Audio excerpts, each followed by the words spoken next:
And we're live. Ideally. Alright. Events. DevStream 6, upcoming event. Did I get it backwards?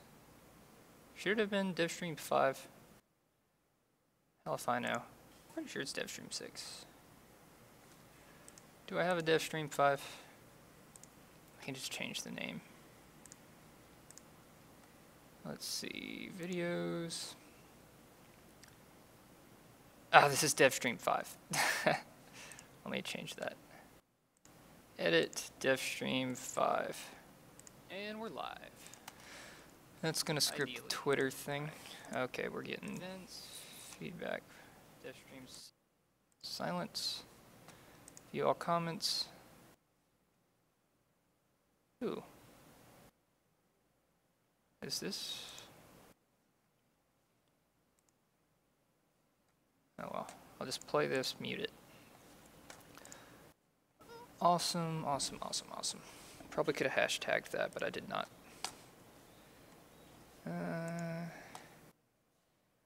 Okay. Meeting has started.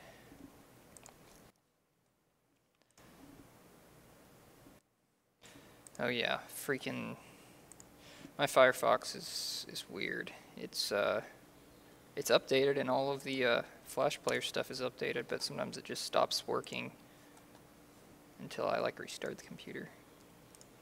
So I'll use Chrome instead. Mute.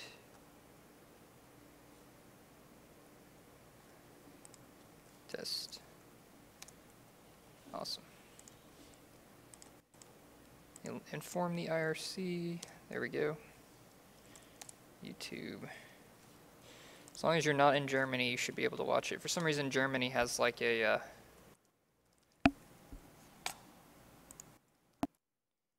test. What happened to audio? Flash play. Oh. I had it muted. That's what happened to audio. That's right. What am I hearing? Am I hearing this? And we're live. Oh god. Shut up, Ben. I don't need this. What if I don't want that? Whatever, I'm just like, I don't know what's happening. Okay. Hey guys, what's up? Awesome, I'll try to, God, I really wish I could float this thing. Alright, 3 watching, awesome. Of course, that's probably not updated. Minimize, minimize. Alright, so what I want to work on today is the tree editor. I did a little bit of work on it so that now some of the parameters actually change things when you move them. But I think there's some issues with how I'm passing the data to the user interface because some of the controls don't seem to be getting set up right. I'm not sure if it's a problem in the JavaScript. I'm pretty sure it's not a problem in the JavaScript, but it could be. I think it might be just a problem with how I'm sending it in. So let's take a look at that.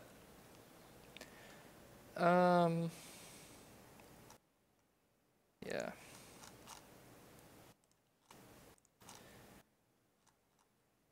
That looks all correct. Yeah.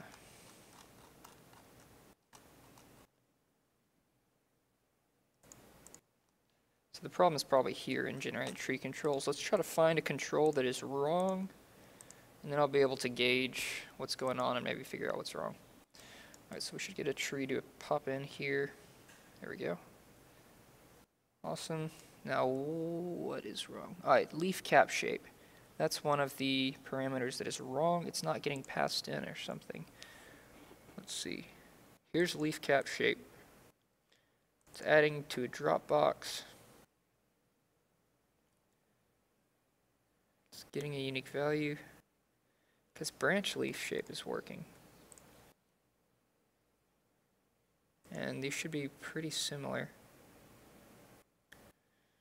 How very strange. Let's see what happens if we flip the order that they get sent. Let's try that.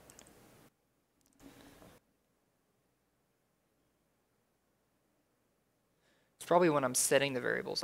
This is probably creating the control. This is creating the controls correctly, because we can see the controls. So it's actually not an issue here. It's an issue with sending the data to the user interface for the tree.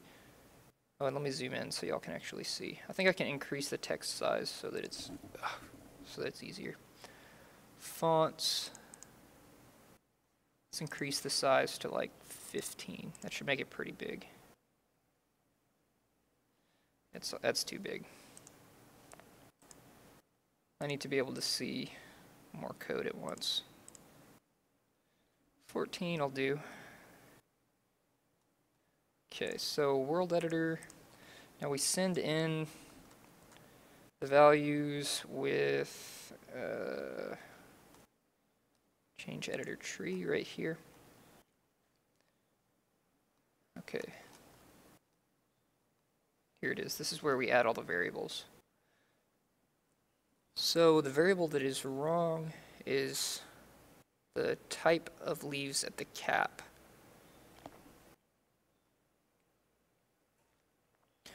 I actually don't even see it here. What's the variable called? Variable is called. I think that's actually too close. Gotta get it just right. Let's just do 12. That should be readable for most of you as long as you're in 720p. So leaf cap shape.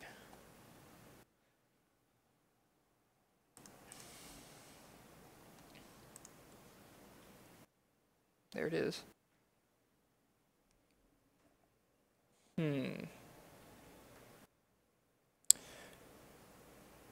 Alright, let's try forcing this to 0. See what happens there. Because perhaps the actual value in the tree type is incorrect. That's also a good possibility. I don't think that's it, but it's possible.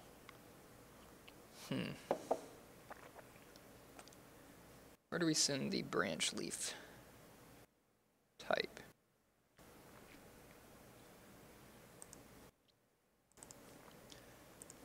Branch leaf shape.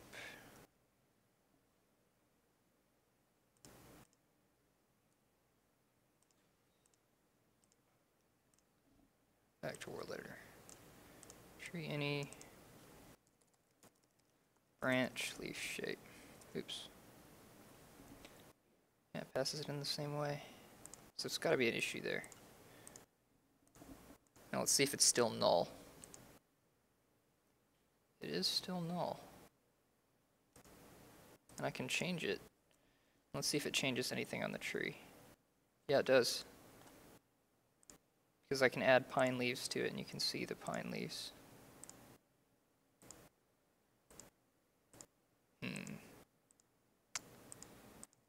Interesting. Why is it null?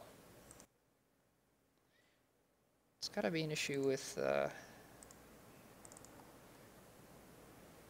because we're getting it correctly. We're putting it in leaf cap shape.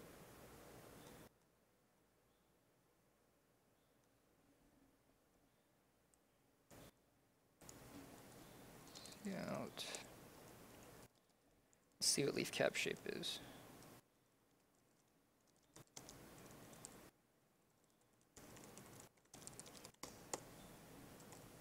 I think those are integers, so we should get a good print statement. Yep.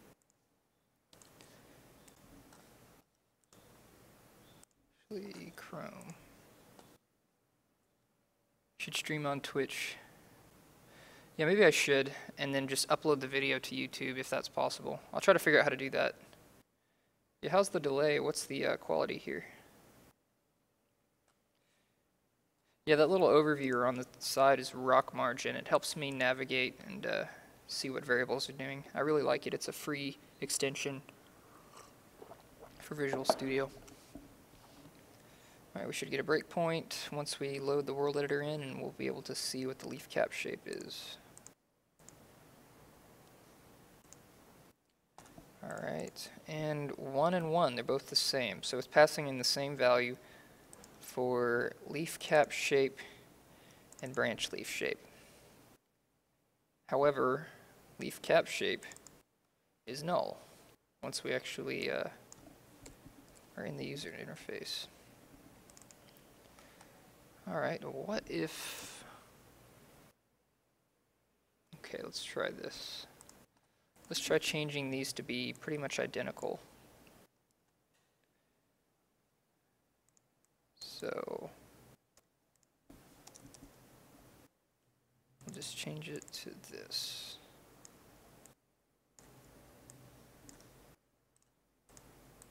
Okay. So this is the one that's working. This is the one that's not working.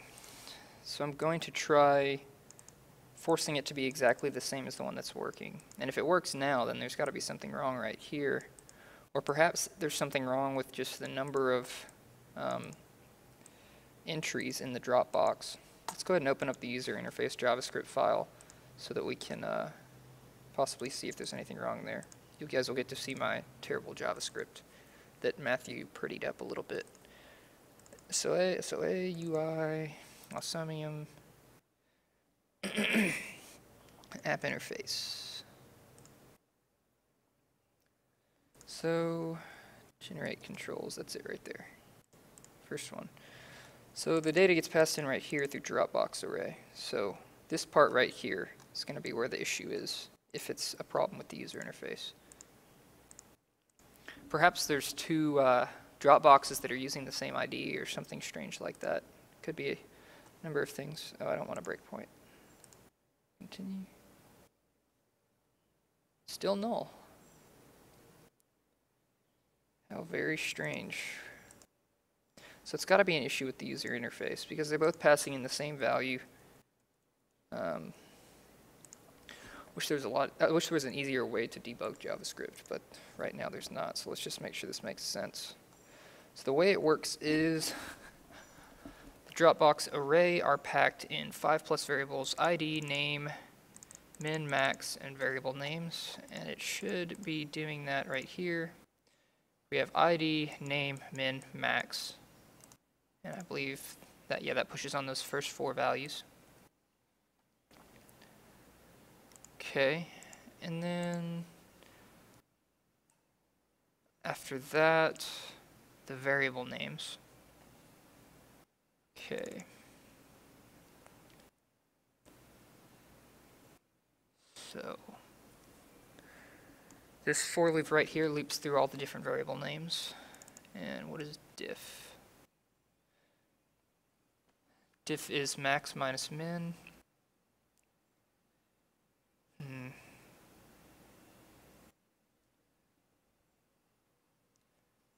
Seems correct. It's obviously setting it up with the right ID. It goes ID equals element ID plus drop D plus Dropbox array.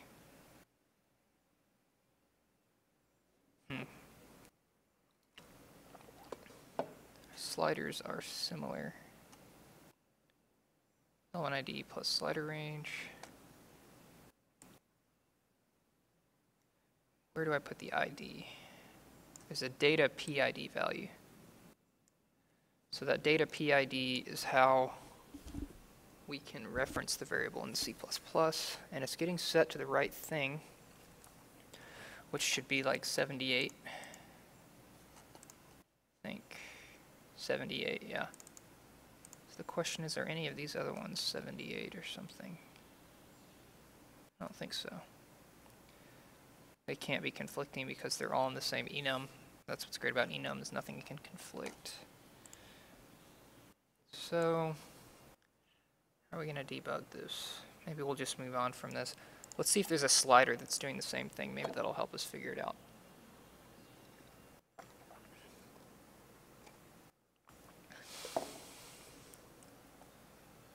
Let's see.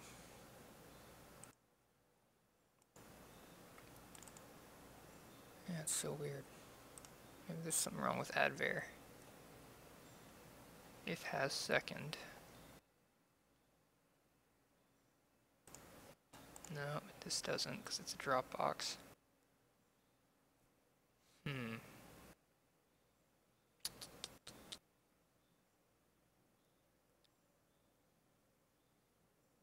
Maybe it's a problem, okay, maybe it's a problem with set tree. Could also be a problem with set tree. Let's find set tree. Isn't debugging fun? Alright, let's see if there's any other variables that are incorrect. Alright, so that's obviously wrong. Base height is wrong. Base trunk width is wrong. Trunk change deer chance is wrong. So there's a lot of them that are wrong. So it could definitely be a problem with set tree. Perhaps it's looping incorrectly and it's just kind of messing up a lot of these, actually. For instance, let's see if we're passing in, what is it? Trunk change deer chance. Actually, what's one that's more visible? Branch start is a good one. Let's see if we can change that.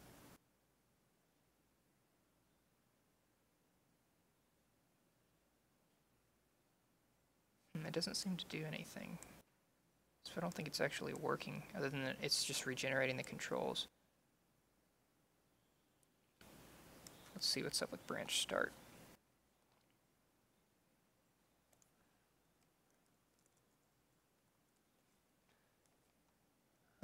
Did I even do a branch start?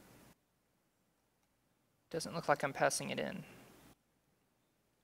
But I am generating the control. Let's take a look at that.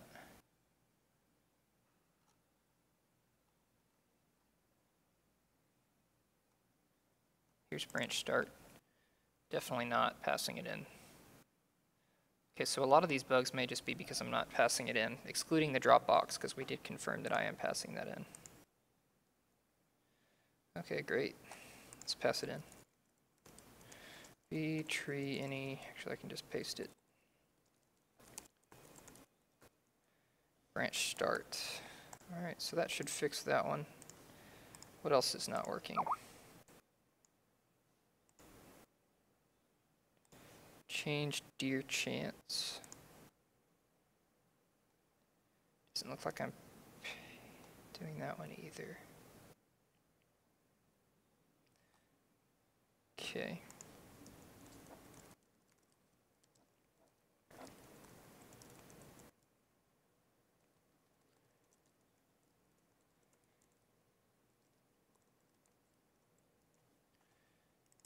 And since these are wrong here, I know I'm also not getting it from the user interface, so I need to do it up here too. Case, branch start, case, tree, any,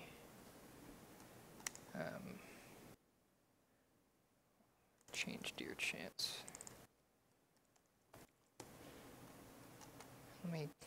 Oh yeah, I was doing some of this during our civilization game because it was going so slow.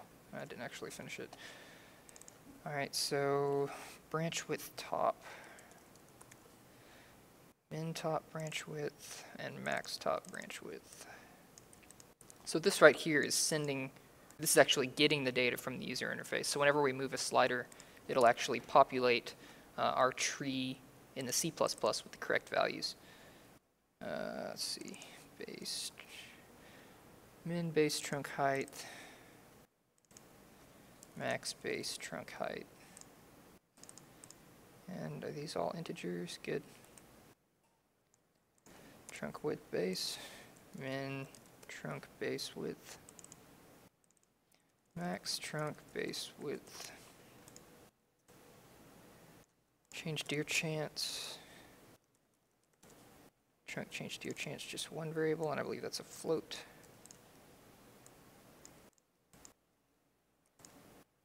Yes, it is.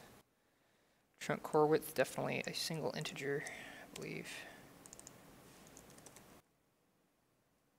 Or just core width.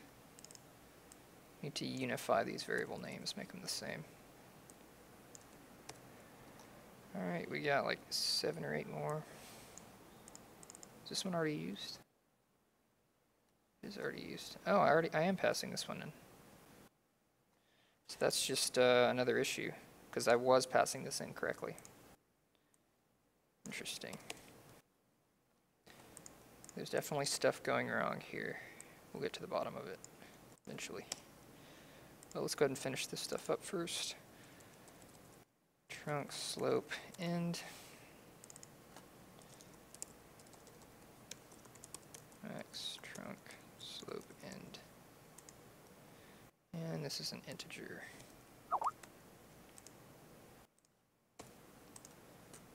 Let's go ahead and go to do not disturb.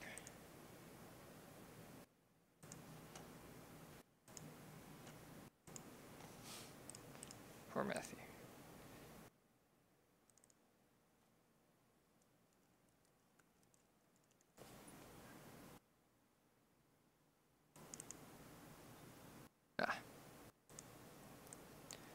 Trunk height, and trunk height, max trunk height, trunk width, middle,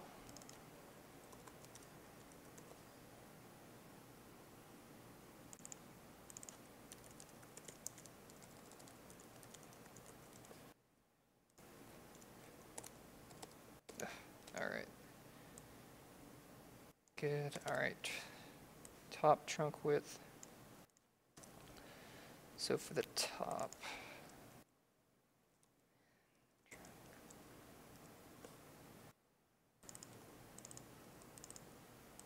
max. Trunk slope start is definitely a float. And wait, maybe it's not. Oh, it's actually, oh, it's integers, my bad. That's right, the slope is in integer increments, max, %d, %d. Root depth, that's a float, which it should not be. We're definitely going to be changing that variable. And branch start.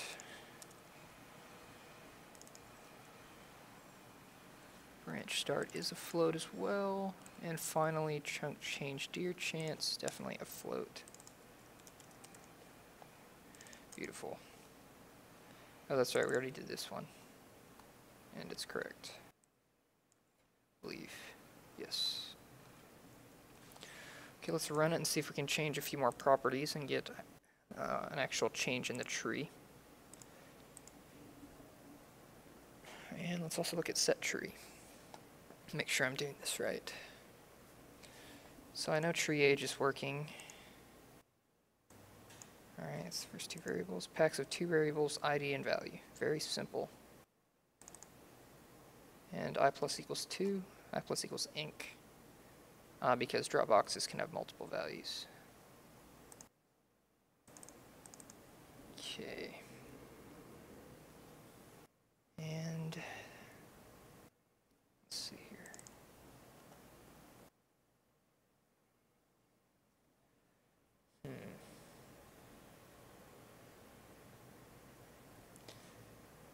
I wish I could do print statements with also mean, but I can't, I don't think. Most I could do is like change the title to say something maybe. Alright. Still getting some nulls. For instance, branch leaves size modifier. Let's see if that actually changes something. Yes, it does. So that one's hooked up correctly, because I can make the leaves really huge.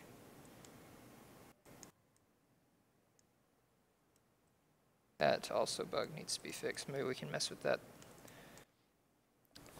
So that's working. We're just probably not passing it in right here.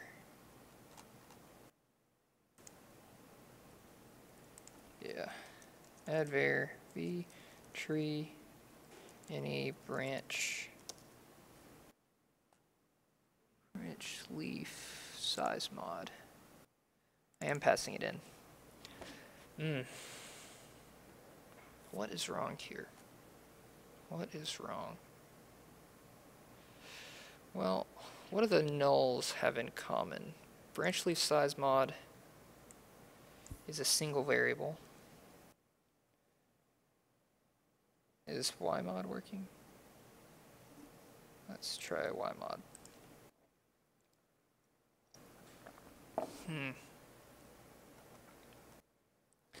It's got to be an issue here. So for sliders, variable array I plus 2.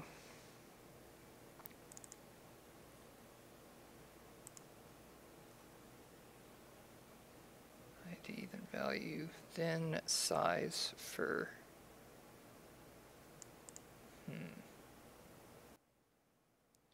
So actually for sliders, let's get rid of that.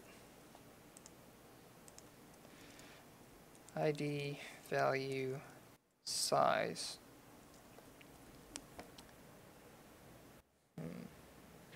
Or range is a Boolean. So this tells us if it's a range slider.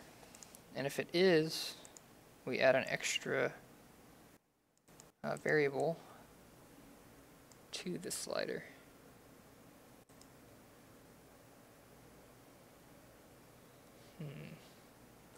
Okay. See if we can see a pattern here in the null ones. So trunk core width is null. That's a single slider. Trunk width is a double slider. Base height is a double slider. So there's a bunch of nulls in a row. Don't really see a pattern here. Some of them just randomly don't work. Are these the correct values? I believe they are. Oh, look, texture glitches. Neat. Just rewrote the texture system, so there's definitely a few bugs. Also, we need to, while we're here, fix this issue where it digs out for the roots each time you generate a new tree, which I know what we are going to do for that.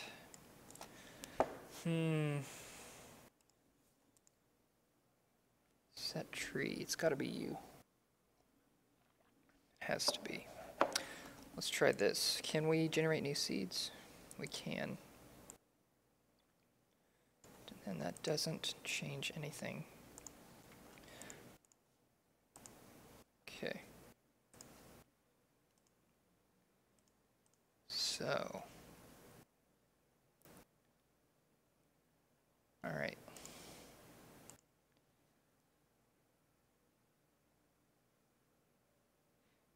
So, all right, has second is the appropriate name. And what we do is we push the ID, so I should be ID. Yes. Then we push the value. Good. I plus 1 is the value. And we check I plus 2 right here to know if we have a second one. And if that's equal to 1,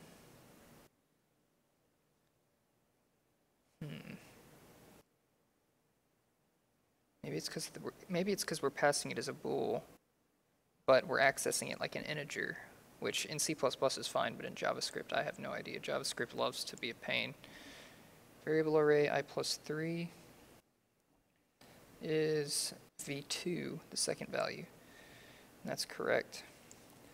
So here we're going to say increment equals increment plus 2. Let's just make this 4 instead of being confusing, and let's just make this 3. And oh, drop down. Drop down isn't changing the increment correctly, it seems, and it should be. Ah, perhaps this is the issue. So drop down should be changing this increment value as well. It shouldn't just be 2, I don't think. Let's see, what does set drop down do?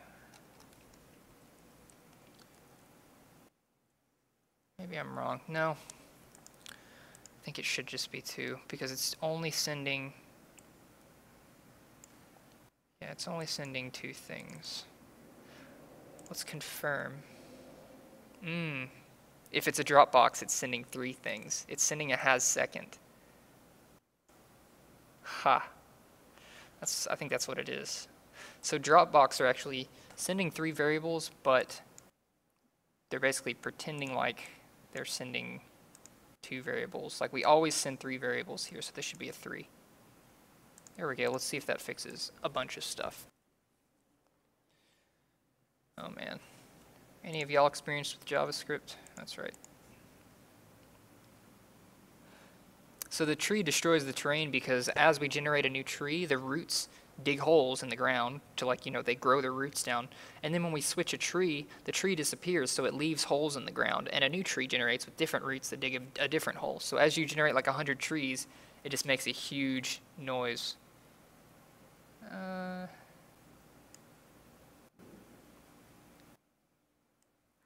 Yeah, I mean, if you guys did have my Skype name, I'm not going to be accepting random invites anymore because I was getting a lot of random invites and I was accepting them. But then it was getting kind of hard to manage all the people trying to message me. All right, oops. World editor, Aldrin, come on, be fixed. Yay, look at that. So that fixed our issue here. Did that fix pretty much all of them? Oh, yes. We are in business. They are all working. They are all working. All right, let's make a tree. Let's see how good it works. Let's turn this tree into a mushroom. Because if we can do that, and let's also, actually, let's increase our screen resolution. Yes. Back, options, video options. This is too small. 1600 by 900 is better. Good, and yeah, 60 FPS is fine. Let's actually, sure. Aldrin, trees and features. There you are. What is this? What is that issue? That looks weird. It's like it generated twice or something. Those meshes should not look like that. Yeah, you can see there's, it must be the merging. Interesting. You can see, I know it's really hard to tell, but you can see some triangles are overlapping. They shouldn't be overlapping. I think it's something to do with the triangle merging under an area that has, whoa, that's really weird. Some of these are really messed up. Over an area that has different light levels. All right, whatever. So let's make it a mushroom. And so what we want the leaf cap is to be mushroom cap. Then let's say no leaves. Oh dear. Yeah. So whenever, okay, here's what happened. Whenever I leave, it's not destroying the meshes. So if I click quit here and I come back in, I bet you that tree is still going to be there. 2 copies of the tree now. I'm probably going to get like, oh, look at that. Yeah. So it's just a bunch of different tree meshes glitching inside each other because we're not doing proper cleanup. Whenever we do file quit, the world editor isn't cleaning itself up right. So let's not worry about that right now, but it's a pretty obvious thing that we need to fix. Yeah, I think this episode's going to be just a lot of bug fixing and stuff. Maybe we can add a few tree editor features, maybe mess with the tree editing or the tree generation algorithm a little bit, make some better plants. All right, there it is. Okay, so mushroom cap. We'll say no leaves. All right, so let's actually generate the mushroom cap. And how do we do that again? Well, it needs to have thickness, it needs to have length. Doesn't need stretch. Is this gonna crash? That's right. Leaf cap size, I think that's, there it is. And let's reduce the chance of branching. 0 and 0. 0. Okay, cool. Let's make the mushroom cap bigger. Let's remove the thickness a little bit. And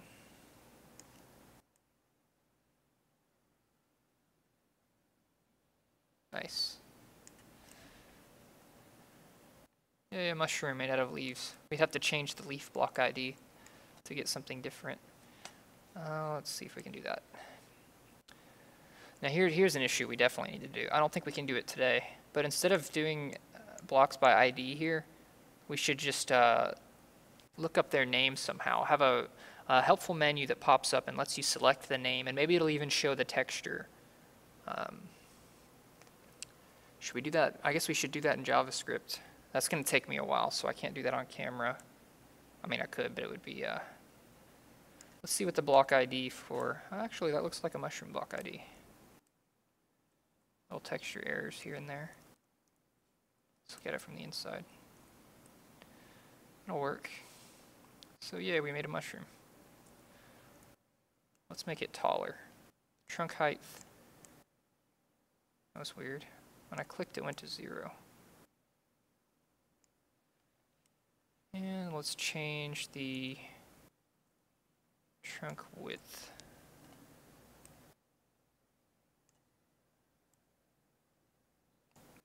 Yeah, some of these, when I click on them, they go to 0 immediately. Not sure what that's about, but then I can fix them. Weird looking mushroom. Let's make the base a little thicker. Let's make the top a little thicker. Let's increase the core width. Where's that? At the top. Core block, trunk core width. Like 4. And then leaf cap size 30.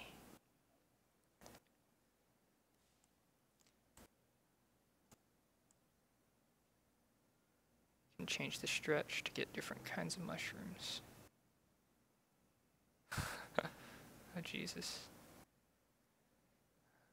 Oh, look, it killed all the grass down there whenever it touched the ground. But the grass grows back pretty quick. And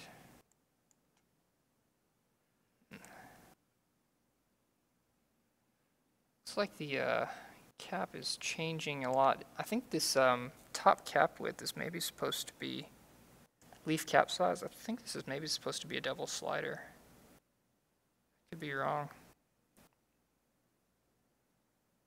Or maybe I just need to change the way that variable is used. And we can invert it. Yep.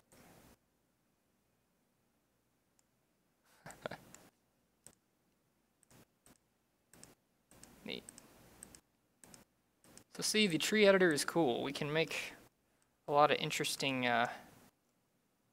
plants and things with it, but it's not quite robust enough, I don't think. It needs to have more functionality. How long are these roots? How big can we make them?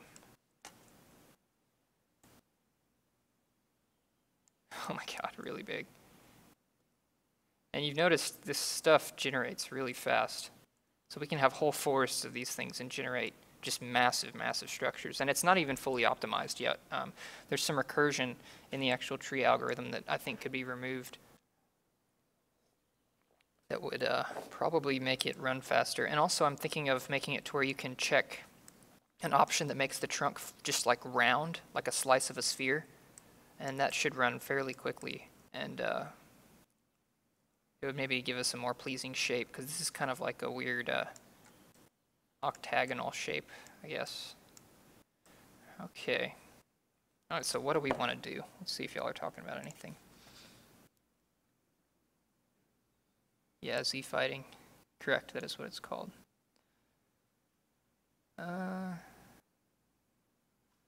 Yeah, don't be scared to write me things. I will be reading these. Yeah, the trees do look weird. Change the trunk. VS 2013 handles JavaScript files. Oh, that might be a good idea. Okay. Trunk color. I'm not going to save this, so all of this is like for nothing, but just to give you an idea of kind of how it works. All right, trunk bark block. If we use a block that doesn't exist, it makes it look like bricks. Yeah, there definitely needs to be a better way to select blocks because this is awful. Changing a slider, not the way to go, not at all. Oh man, that is such a weird looking plant, isn't it? Well, a lot of people much smarter than me, I think, will be able to sit down with this editor once it's done and better and make some really amazing plants and biomes and things. Right now we don't have the biome editor working. It has all the sliders, but as you can see, everything is null. We're not going to get to that during this dev stream, I don't think. So one thing we needed to do is make it so we can load and save tree files. That's really important because otherwise you can't create your actual biomes and give them unique trees. Otherwise it's just a toy. But first let's fix this, this issue down here where it's carving up everything.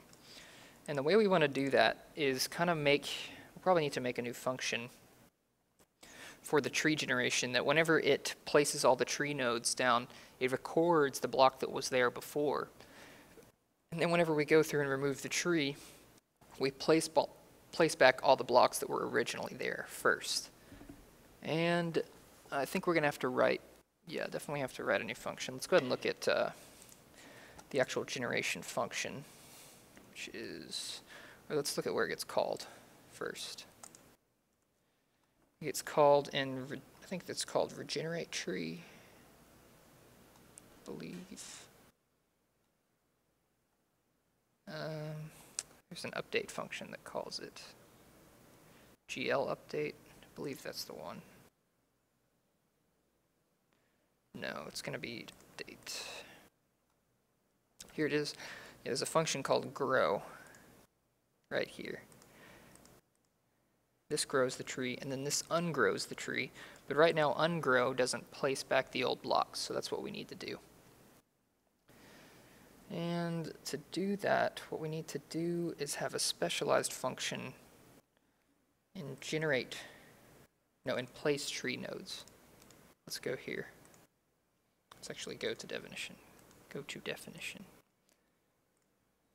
All right, so place tree nodes just places all the nodes. So what we can do is just make a modified version of this, that when it places all the L nodes, it records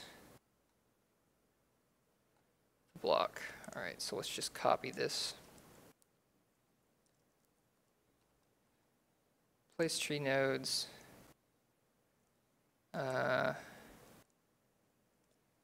And record. Sure.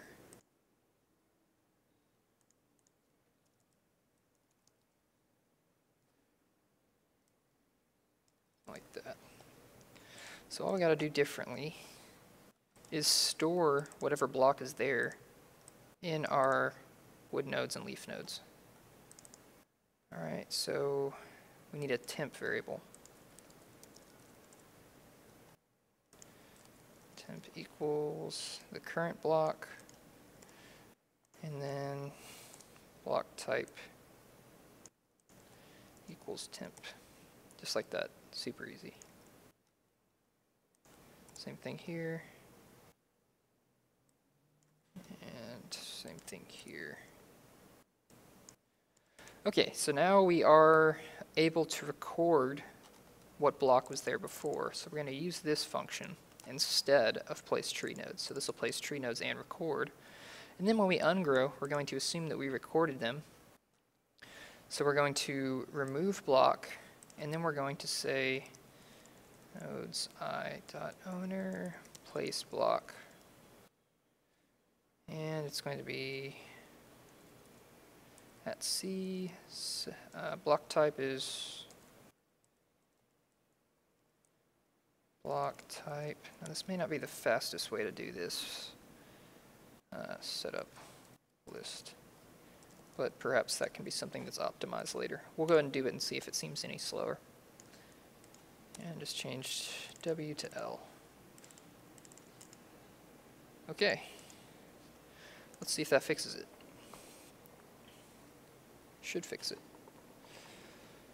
Oh, if it's an air block, we don't need to place. So let's actually do an if statement. if this is not equal to 0, then place block, because there's placing an air block in this engine doesn't make sense. You don't place air blocks. L nodes.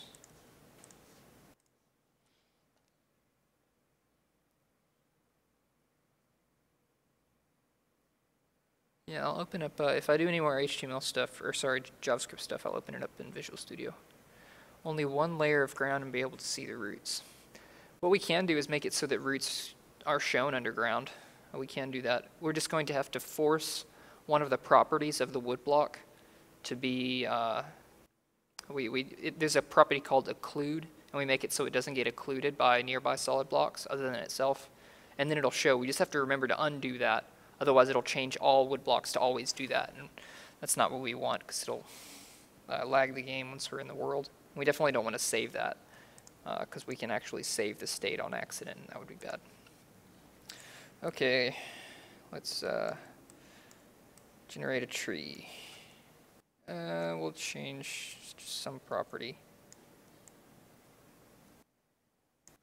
Oh God, it doesn't seem to be working. Wait, what's happening? What's happening? So it's not removing its blocks anymore. It's just always placing blocks. That's kind of cool. That's a very thick tree. Wow, that is a lot of polygons. Seems to be doing okay. You should have self-occlusion. Oh, there's wood in here, though, that isn't occluded by leaves. Okay. So the question is, why is that happening? Let's comment out this and see if it has to do with that, or if it has to do with the new function we wrote, the place tree nodes and record. It could be that.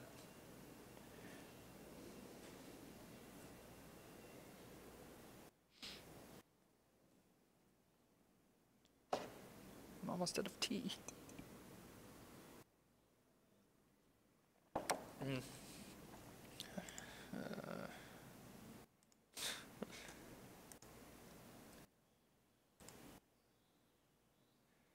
See a row 8 lu.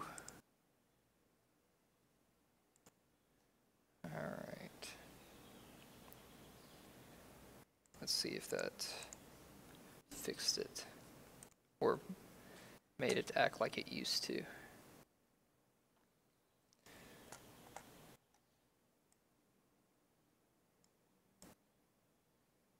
Yeah, that worked. Now it works the way it used to. So it must be, it's not recording it right. Wait, did I do something stupid?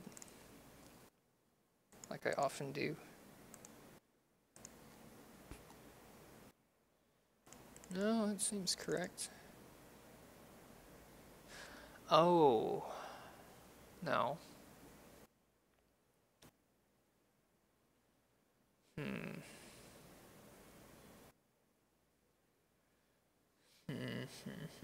Okay, that's wrong. We shouldn't be saying num++ twice. First of all.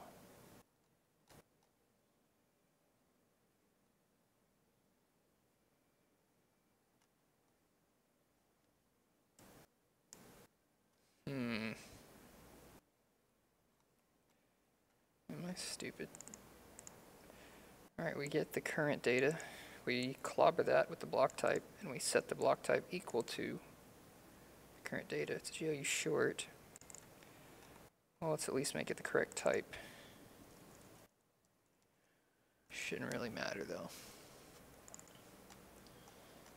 Use this anywhere else? Let's go to definition. Is place block, block type.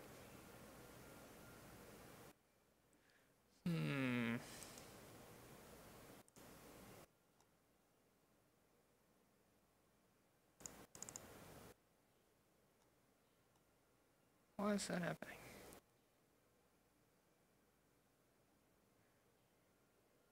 Are we... Yep. We're using the owner chunk.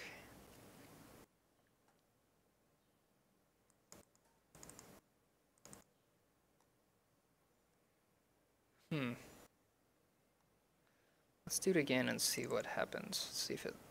Let's see if any of them get removed.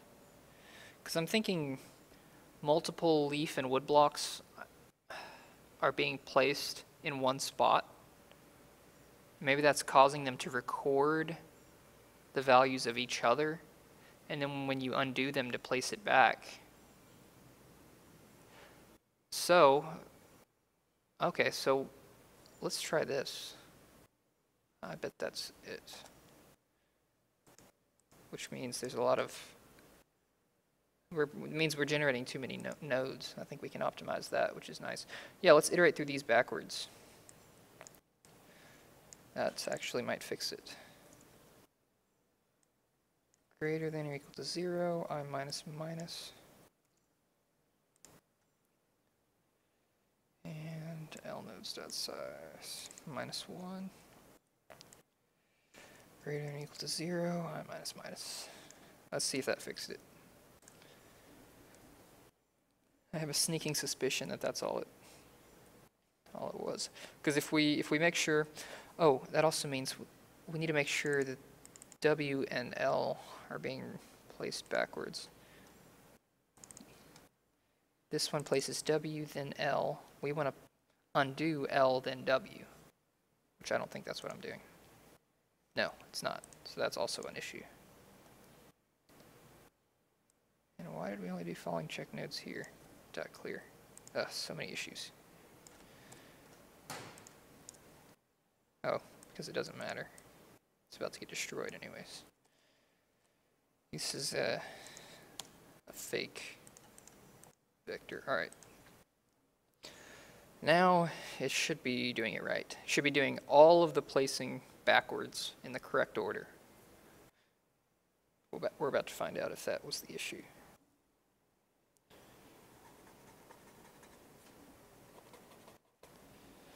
Do I have multi-threaded count? I think I checked this last time. I do believe I do. Yep. Oh, what else was it?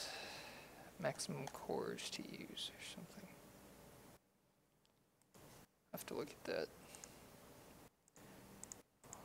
Alright. Alright, hope it works.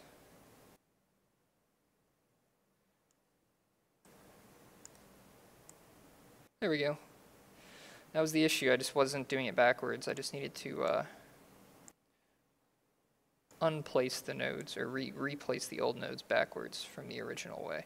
So now it doesn't do that weird thing where it destroys all the terrain under it because it's placing everything back. Looks like there's lighting errors. Yeah, there's definitely lighting errors. There's always been a few lighting errors, so definitely going to need to look at that in the future. Alright, so what to do now? That's fixed. Let's go ahead and make it so we can... Oh, that's kind of annoying. Let's make it so we can load, save, and save as. Oh, can we save? No, I don't want to do that. Ha! Cool. Crashes. Brilliant. Alright. Let's see where it processes all that. So, tree editor update. Here's load tree, save as. So let's do load tree so we can start looking at different tree values. Load editor tree, go to definition. Okay, so first thing we want to do, alright, so it's immediately returning 0. That's why it's not doing anything. I believe this crashes. So, get file name dialog is probably crashing. Let's see if it does. I think we looked at this in another stream and I gave up on it. The only time I really work on the world editor recently has been in the stream because I've been doing all the refactoring and stuff out of the stream because all the refactoring is pretty boring, and y'all wouldn't really want to watch that unless you're like hardcore programmers who love refactoring. But it's more fun to refactor your own code than to watch somebody else refactor your code. That's definitely true. All right, let's see if we're probably going to crash before we get to this breakpoint. Aldrin, trees, file, load. Crash. Oh dear God. Now this is going to be hard to fix. Like, I haven't touched this stuff. So why it's crashing is beyond me, but let's try to figure it out. So yes, we are on a Win32. Oh yeah, I'm forcing it to just get the full directory of that. Let's see where it crashes.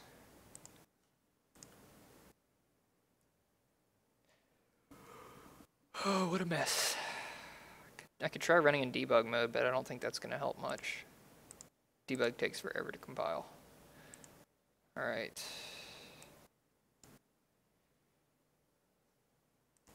Load. Step over. Step over, step over, step over. It's like it's optimizing things out.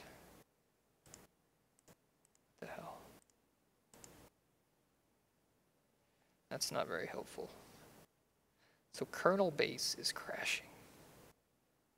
Why is kernel base crashing? Not helpful.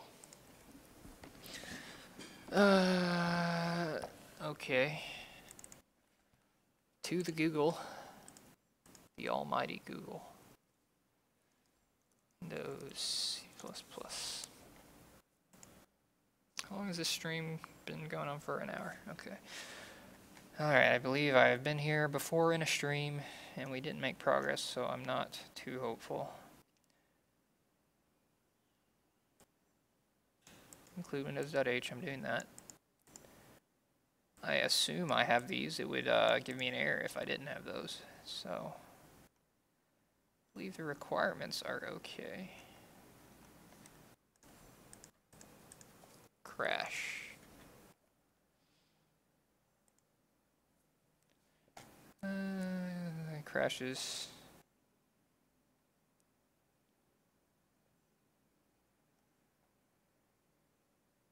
Replacement for this function in Windows 7. So I shouldn't use this function? Well, that's annoying. Oh, maybe it's because I'm in Windows 8 and Windows 8 doesn't like that. Because last time I used that function was in Windows 7.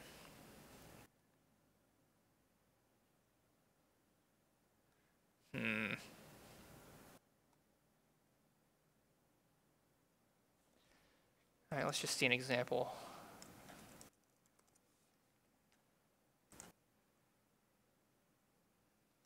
Make sure we're doing it all right.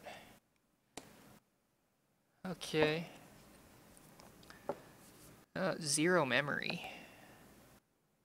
I'm not doing that.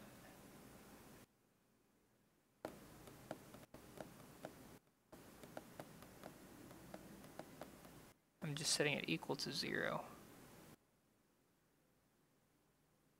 Maybe that does the same thing. What even is this? I don't know what an open file name is. Well, let's do what the website's doing. Let's trust the website. Is that a Windows function? No, but I know what it does, so I can write my own. Memset. Oh, wait. Memset OFNS 0 size of OFNS. That should do the same thing as 0 memory.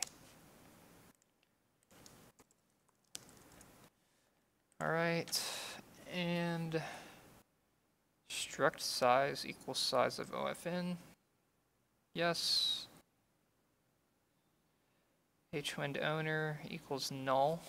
Didn't do that.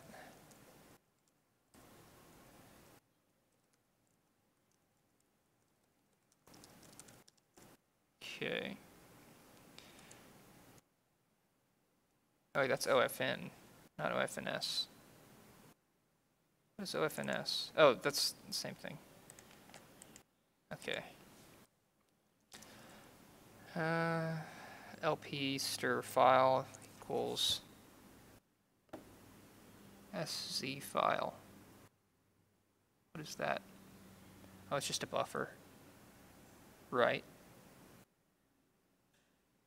Okay, because that's where it's going to write the data out to. God, I hate these names. Nmax file equals bus size. Okay, just the size of the array. LP stir file 0 equals, I didn't do that. So I guess we have to initialize it to the empty string, which we do by setting the first element to the null character. That's what it's doing, so that's what I'm going to do. Oops, LP stir filter. What is that? I don't know. OFNS.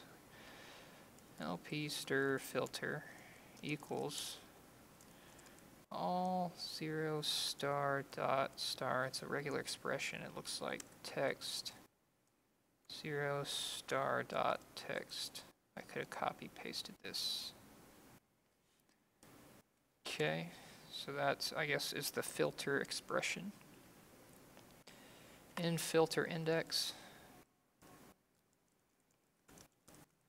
equals 1, whatever.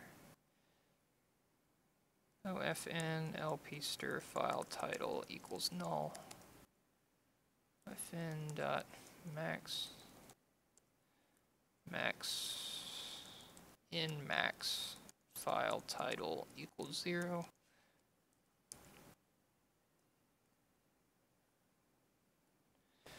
Okay, so maybe let's try setting this to null.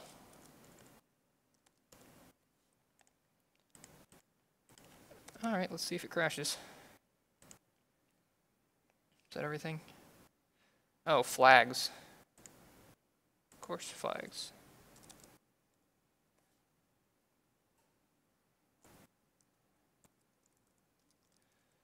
And path must exist. Yes.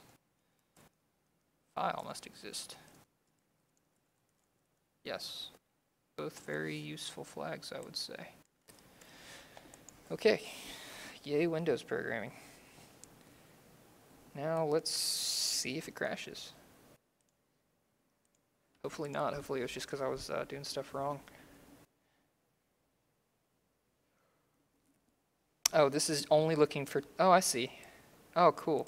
So you can use this regular expression to filter out certain files. So this is going to get anything that is a .text file or a .text file, I think. I'm not a regular expression pro. I kind of know what they mean, but haven't really used them much. It looks like a weird Windows-specific expression, though. Okay. Don't crash, don't crash, don't crash.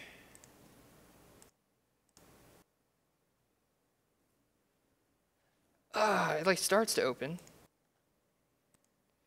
It opens up a window. Why are you crashing? Why? Why are you crashing? All right.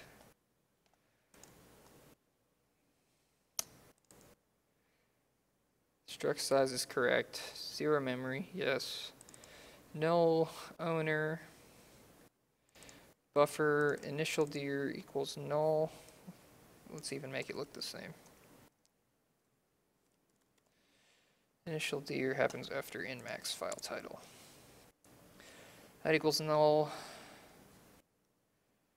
Inmax file, this happens after LP stir file.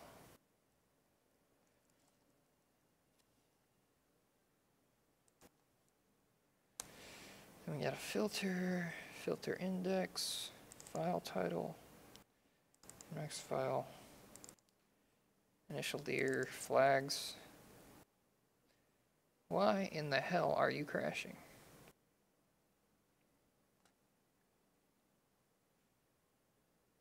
to do this sucks. That was probably in the last stream. Let's completely not use that. And not use that. And not use that.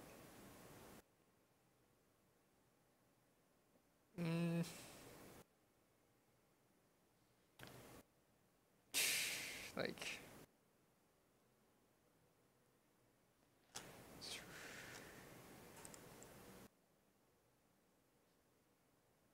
Let's run it again.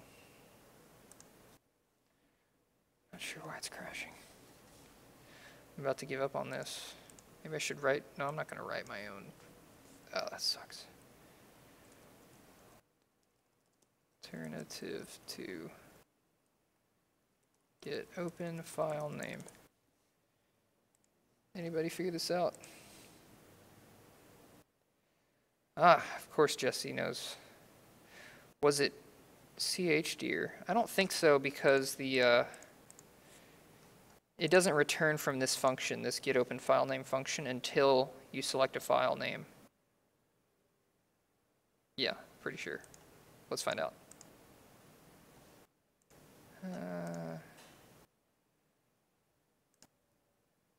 Yeah, it's definitely crashing in get open file name. Let's run it in debug mode just for the kicks. Maybe we'll get something useful. It's going to take a little bit to build. All right, Justin, what did you research? The common file dialog should be used.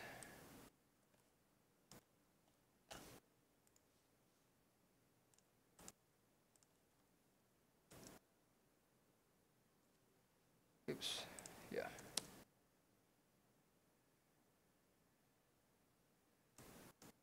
Is that not a link shortener? URL shortener? There we go. Okay.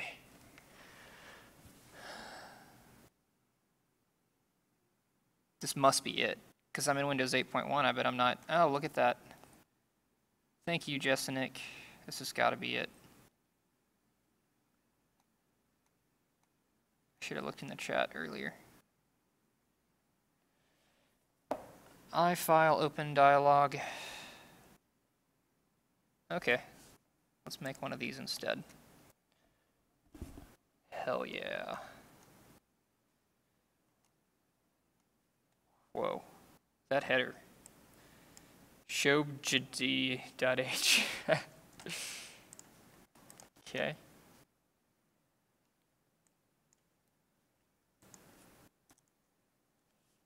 Oops. Build errors? What the hell? Oh, because in debug mode. Yeah. Return 0. Where was I? I'm not even using that function. I should just delete it. File system.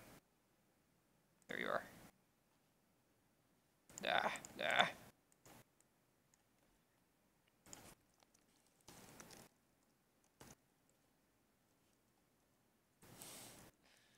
What a weird header name.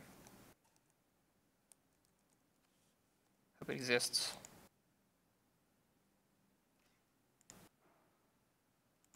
Yeah, it does. I wonder what that stands for. Actually, I don't. All right. Now to rewrite this crap. Oh, but I should probably hold on to this, because I remember being an issue before, getting the full path based on the initial directory of the application, because for some reason opening up files in other directories was like changing the initial tier. For some reason, not sure why. Full path into path buffer.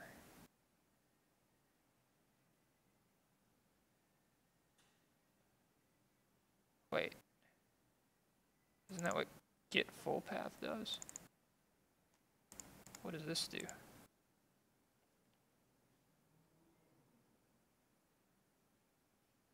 Yes, it does. So get rid of that. Okay, all of you are gone. And we should probably hold on to you.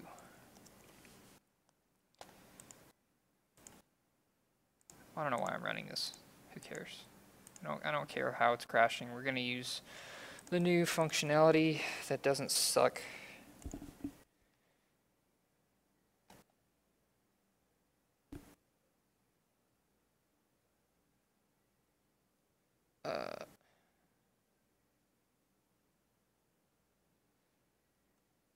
Okay.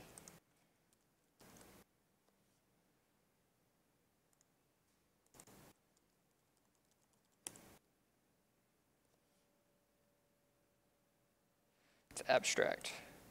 Okay, that's not what I use.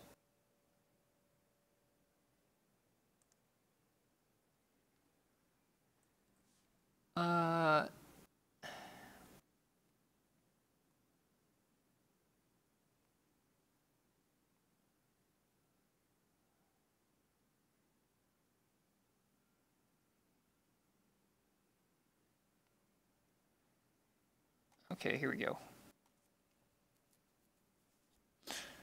SoA create instance. All right. Oh God, look at all this crap. What is this? What is this? Oh my God, look at those nested ifs. Good God. What? Who wrote this? Somebody who doesn't like returning in the middle of a function, I guess. Wow, that's awful. I'm not writing it like that. I'm sorry.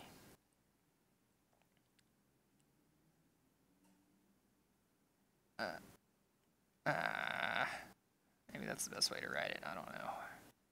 Good God. Okay. Let's see if y'all say anything important to me.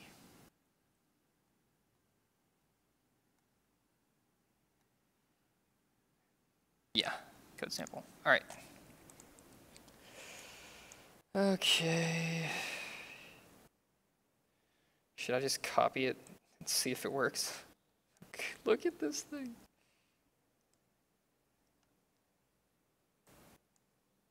Oh my God, that's massive. Huh. Errors. Awesome. Index, did he define these? No.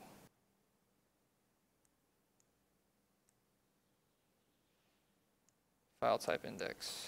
Oh. So HR is the result. Well, this already failed.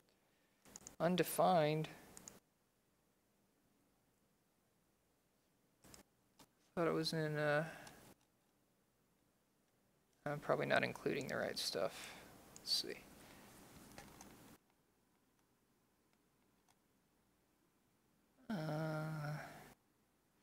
Tell me what to include.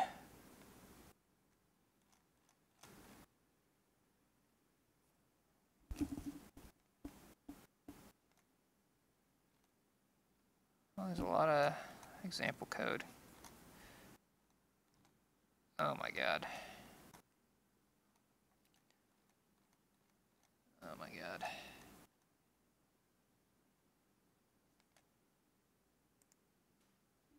Let's look at a full sample. Give me.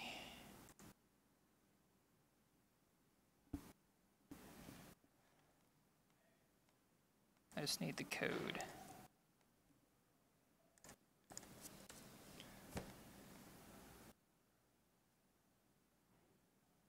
Oh, it's on my computer already. Windows V7, that's right. Okay, File Explorer. C, Windows. Crap, where is it? Windows, oh, program files. Windows and the SDK. Where's Windows SDKs? Microsoft SDKs. My short-term memory is awesome. There it is.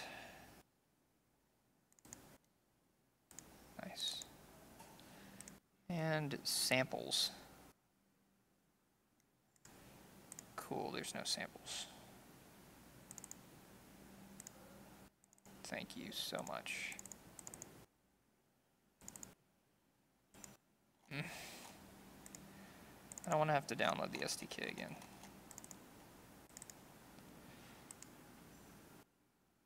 I already have the Windows 7 SDK. I don't want to download it again. God damn it. Jesse, do you know what to include? All right. Let's Google the missing value.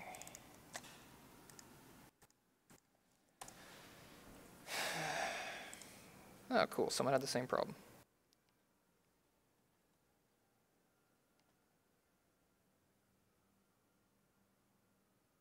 Project settings. Oh, God. Really? Let's try including all of these at the top. See if that fixes it. I already have Windows.h.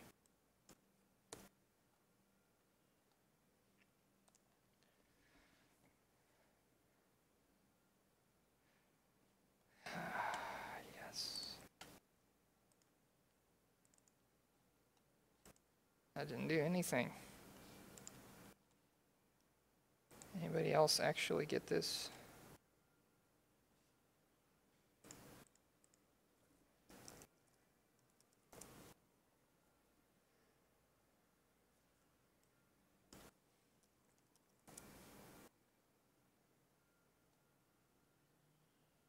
Oh my God. One of the headaches with C++.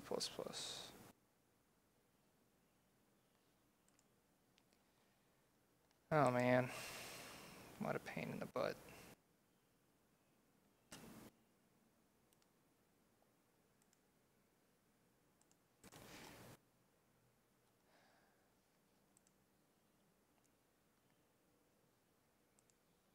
Okay.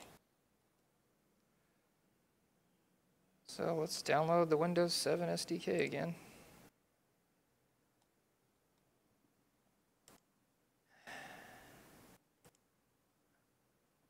Oh, code gallery maybe.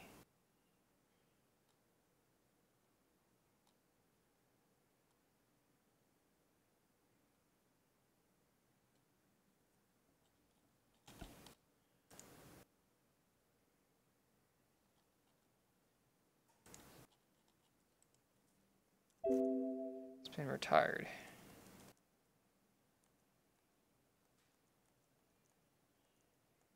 God. Of course it's been retired.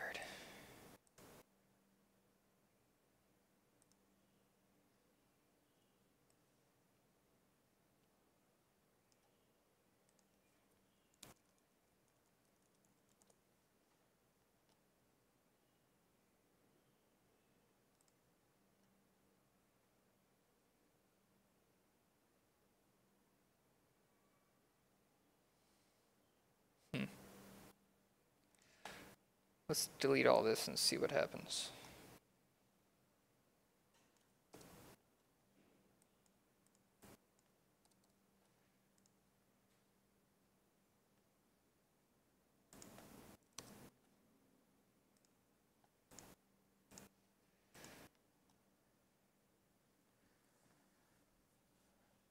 WinXP, I'm not in WinXP.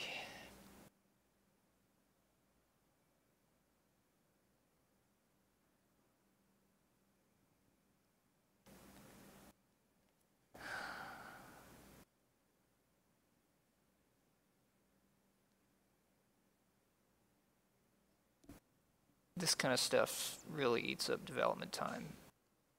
It really does. Man.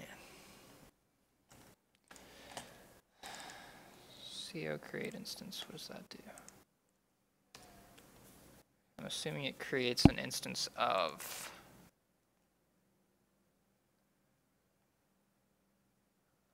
an object.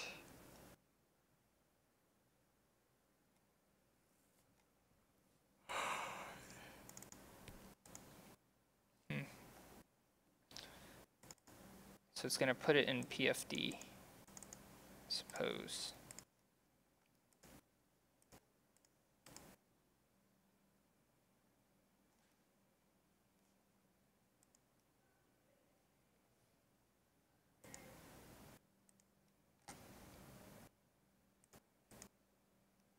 Cool, it just doesn't do anything.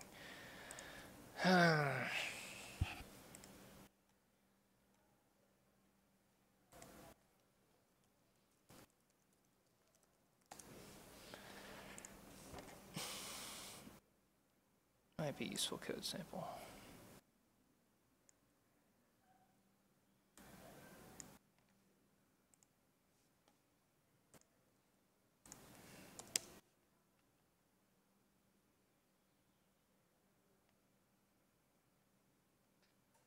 Browse code.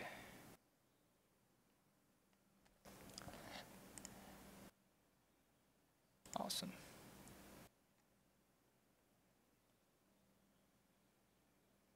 Huh. No idea what any of this does, but let's do it. Just gonna copy this.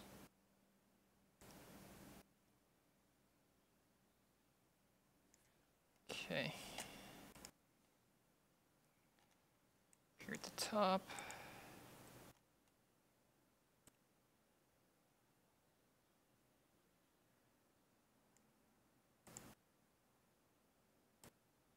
Okay.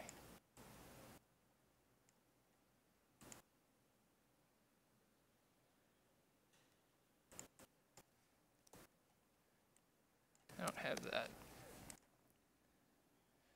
Okay, now open a file. Oh, this looks like the same code. Let's try it.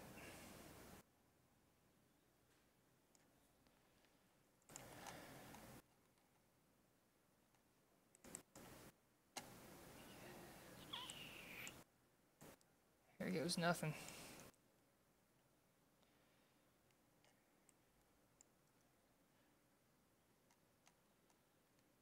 Actually, that has a lot fewer errors.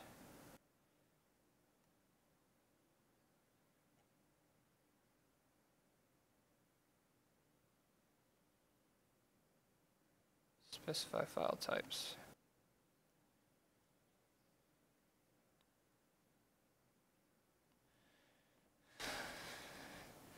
CRG file types is unknown.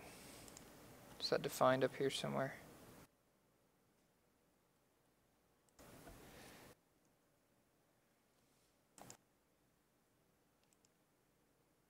CRG,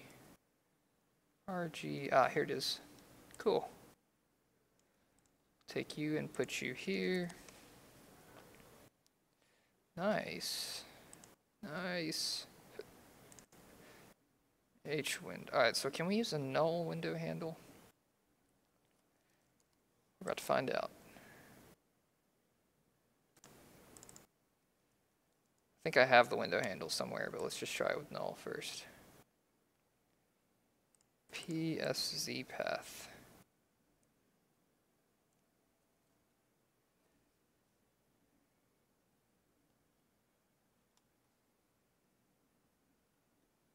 Wait, it's defined where? Oh, right here. PW stir is incompatible with LP stir. Well, I don't actually need the message box, so that's fine. Alright, that killed the errors. Let's see if it kills my computer.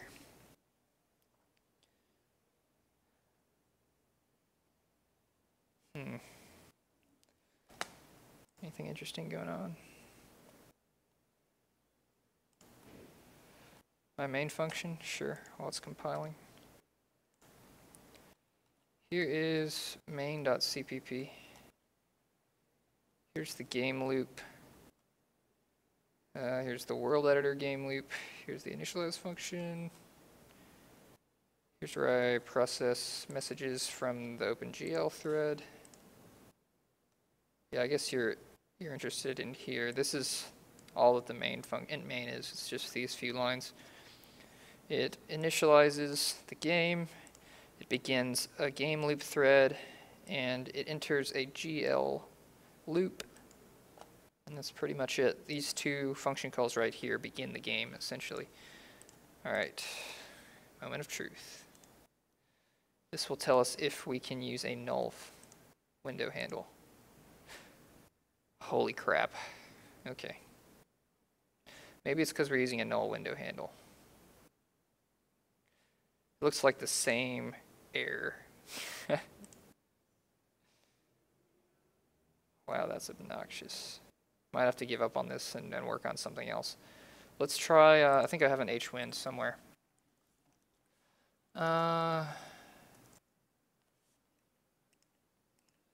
Which is a window handle.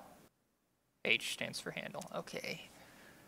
Thought I had it stored somewhere. I don't think I can get it. Okay, back to file system.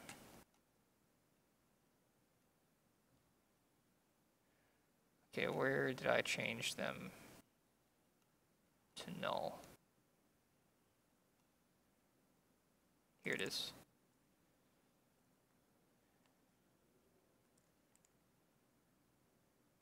All right. What is the definition?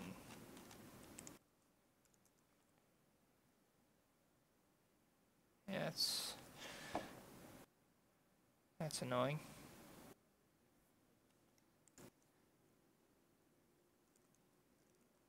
How do we get the hwind?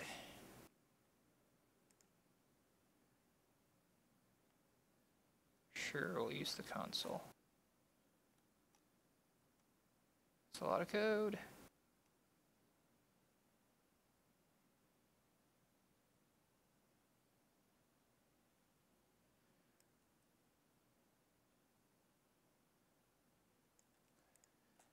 Sure, let's do it.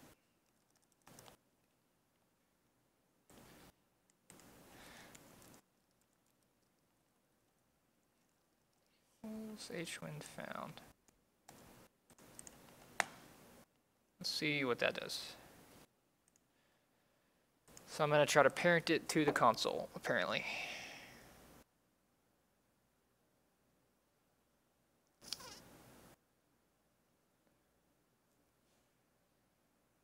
I don't think this is going to work. Really don't think it's going to work.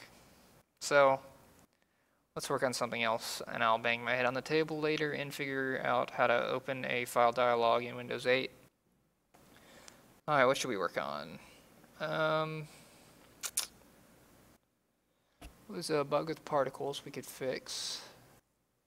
We could work on more connected texture stuff, because there's a lot of methods that I want to include. Let's actually do that. Let's do connected textures if this fails. Okay, trees and features. Crash. Huh. It opened up the console for a second, so obviously it was trying to do something. Break. What did it print? What did it print? Oh my god. Calling open file dialog. Great. Alright, I give up. I give up for now.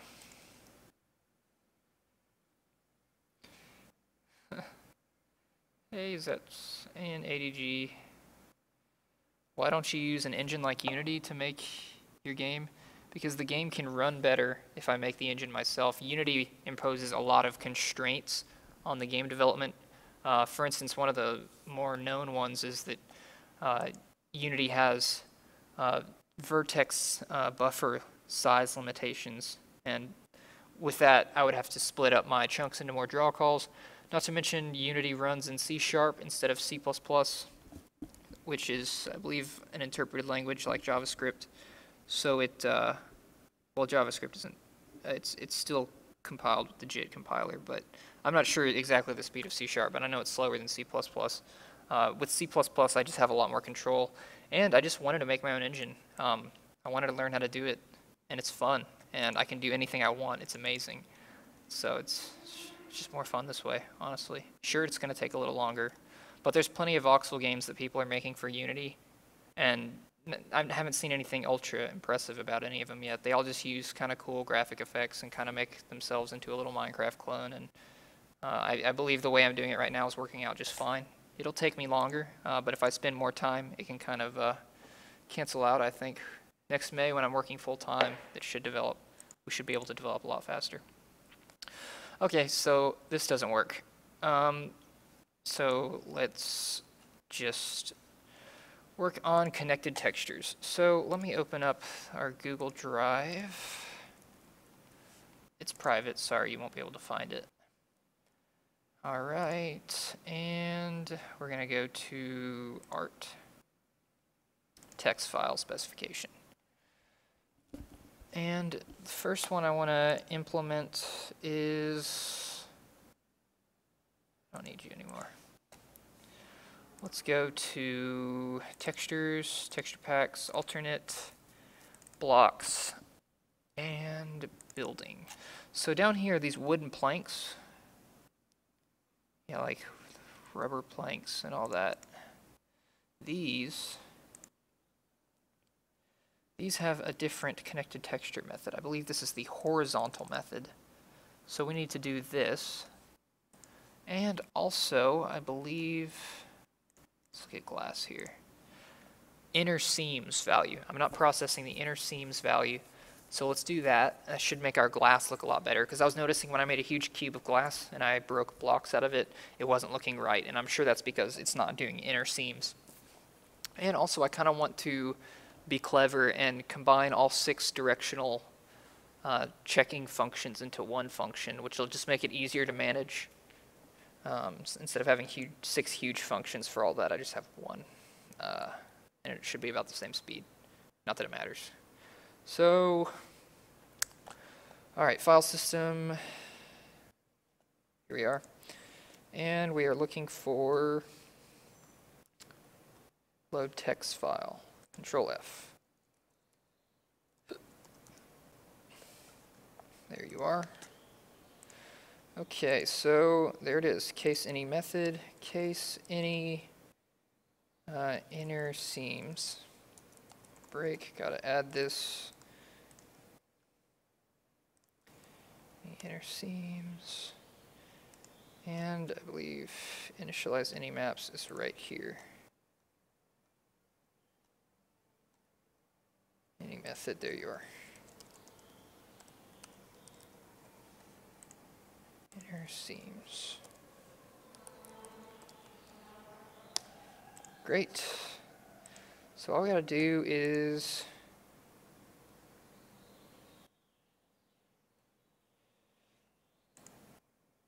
true. Okay. S equals any val get stir. If S is equal to true, else we'll say false. rv.inner get seams equals true. rv.inner seams equals false.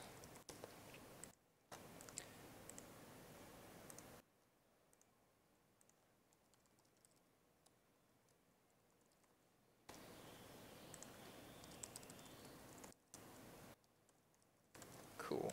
All right, so first let me show you what I'm talking about with inner seams and what that actually means. Yeah, it's in C++. Yeah, you will like the tutorials, I think. It's going to be a little bit ADG, the meshing algorithm. Sure, I'll scroll through it. You're not going to understand it, but I'll show you anyways. I'm going to be writing a blog post on it eventually. Chunk mesher, there it is. That's the old method.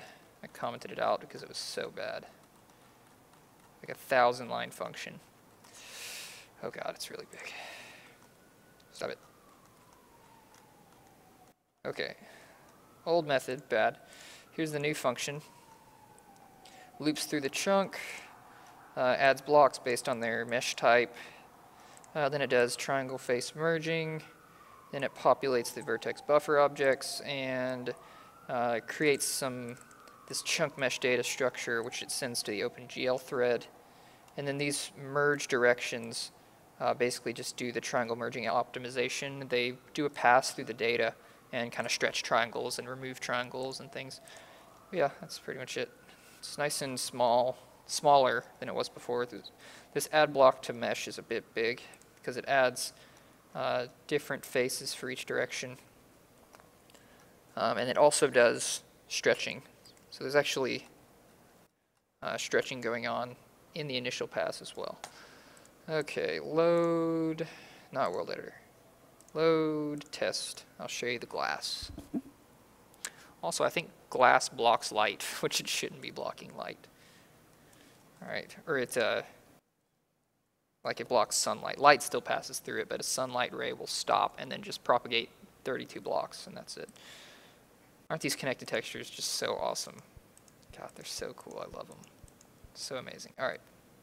Let's make a big block of glass. Okay, there's our glass. So, as you can see when I'm breaking these, there should be seams in here, but there's not seams in there. So that's it's not really correct.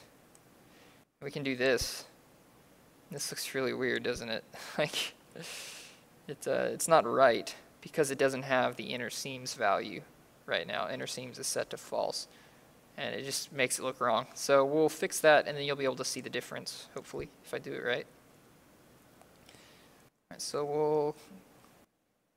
Oh yeah, I've got breakpoints. Yeah, so let's exit. Break. All right, so now inner seams is set, so all we have to do is change the connected texture functions to do that. Now, what I want to do is, like I said, I want to be clever and combine all of the directional methods into one function, because as you can see right here, I have 6 functions for each direction, and each checks different blocks. So instead, I think we should just combine it into one, which is totally possible. And to do that, well, first let's pick a direction and implement inner seams and make sure that works, and then we'll do the trick where we make it all one function for all the other directions, just so we're not trying to do too many things at once. So what direction is this? I didn't actually check. I think it's positive x. Yeah, this is positive x. All right, so we'll do the positive x direction. And that would be get right, connected offset. All right, so int text. We should also have bool inner seams, like that. Pass that in. Yeah. Okay, and add block to mesh calls that. Looking for x positive. X positive, there you are. So this needs to pass in block.pxtextinfo.inner seams. All right. So if inner seams is equal to true, then we're going to do the inner seam calculation. And we'll do that last. If inner seams. So let's look at what the specification says that inner seams does exactly. Okay, Control F. All right, true textures do not connect around inner corners. False textures connect around inner corners. Okay, which is it doing? Okay, so yes, by default, right now, it is false. Let me see. Let's just look at these and compare them. Yes.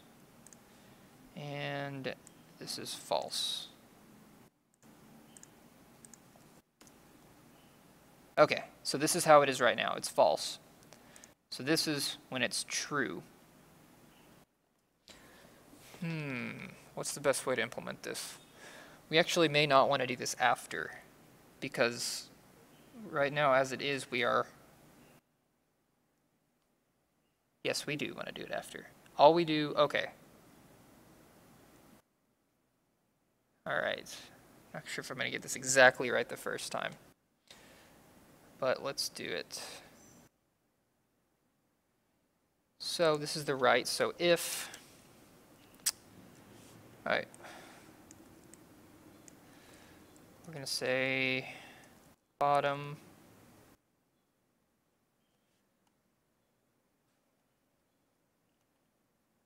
front.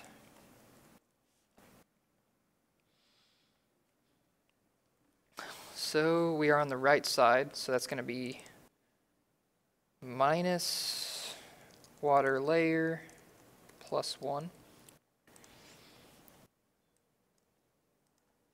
And what are we oring? The same as bottom. So 0xe. Okay, wait, I think we only need to do 4 directions. Left front.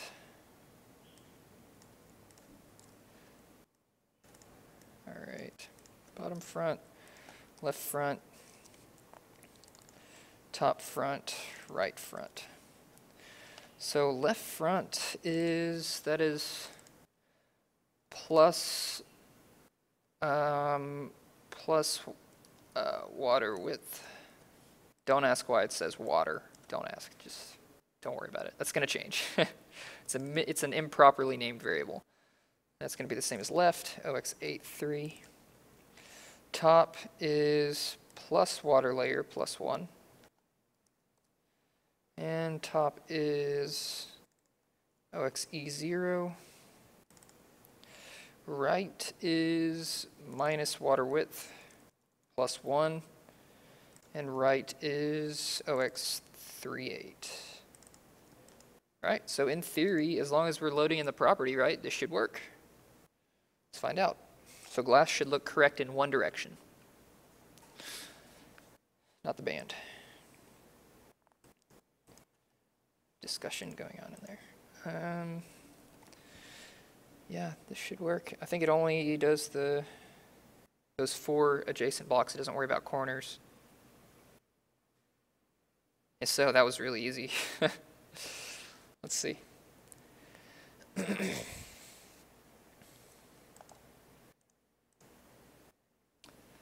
we go. Yay, it kind of worked. It doesn't look like it worked completely, though. Oh. Ah. Yeah, I'm doing it backwards. Well, not backwards. It should be only if it's a solid block. If it's a solid block, regardless of texture, then don't connect. So, if it occludes, I believe that's it. Because right now it was processing air blocks.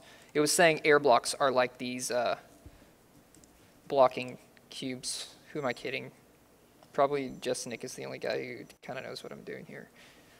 But that's okay. I'm going to explain anyways in case y'all want to know. Oh yeah, there's definitely web developers here. Hey Wolfman. I've been developing for, yeah, about a year officially on Seed of Andromeda. 2 years since I first started like learning OpenGL and stuff and playing around with voxels. But I started Seed of Andromeda like about a year ago. A little less than a year, maybe a year and a month. Something like that. Long way to go though. I want to be able to work on this full time. That is my dream. To be able to 8 hours a day just be like, I'm programming on Seed of Andromeda. I don't have to give my time to anybody else. It's just me and my game. Our game. Look at that. That was easy. It worked. So see, now it looks... Does that look correct? It looks correct to me. The only thing is, I feel like there should be lines here.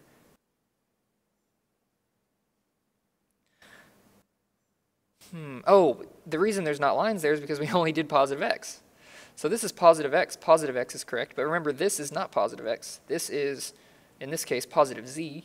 This is negative z, and they're not using the correct method.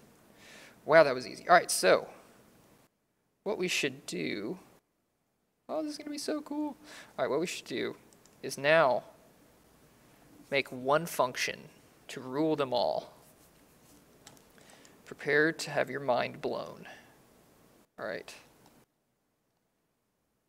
So let's write the function. All right, let's just copy paste get right.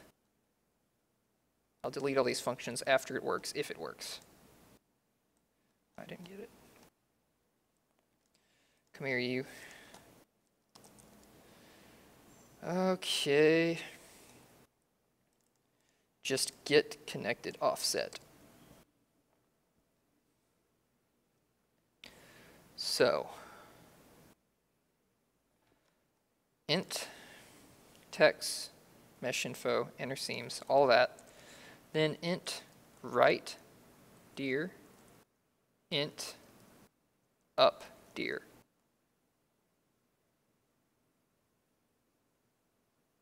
And then one thing we've got to figure out is this right here is a named variable. So what we can do is use, oh, that's not what I want to do. Can use the memory locations. So let's just, yeah, let's be clever. We'll use the memory offsets. So we'll use a pointer to these. As long as this order doesn't change, this will work. But if somebody comes in here and goes, I want to change this to y and this to x, then the function's not going to work anymore.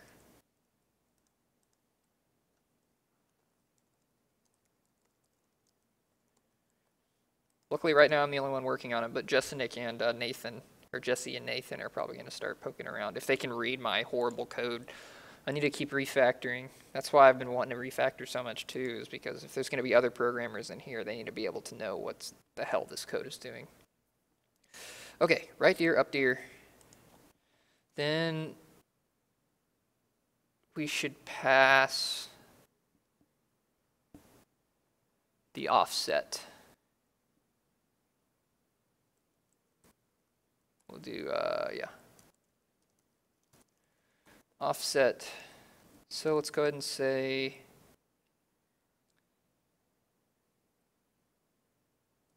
int. All right, so we're passing in the text, so we don't have to do that. So all we have to use the offset for is right here. So it's going to be address of block px text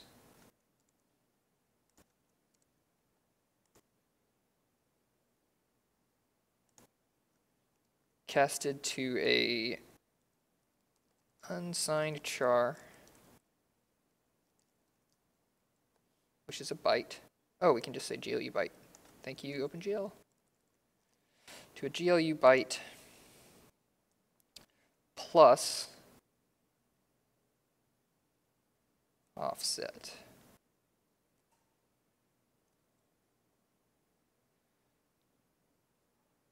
Plus, yes. We'll know if it doesn't work. So that's that. Oh, the value of that casted to an int star. And extra parentheses just because. Look at that beautiful, beautiful statement. And px text, is that the first one? Hope it is. It needs to be the first one. Yes, it's the first one. Oh, but this is an integer offset. Oh, so I can just cast this to an int star. Oh, yeah, easier. Less nastiness. And the offset is just going to be an integer. Great. All right, copy you over every occurrence of this. Okay. Okay. Yes. Yes. Okay. And I don't have to do it there, which is good. All right, that'll get which texture we're referring to. Now the directions. So that's pretty easy, actually. So up deer is this.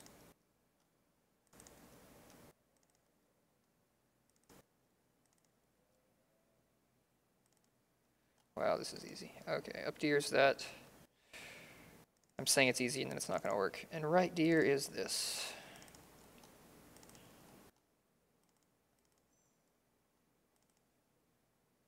Wait.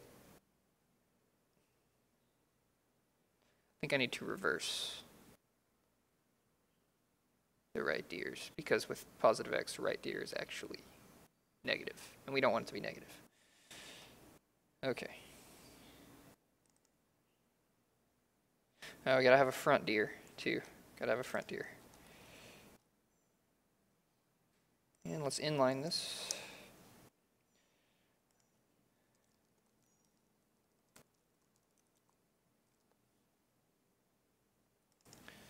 Front deer.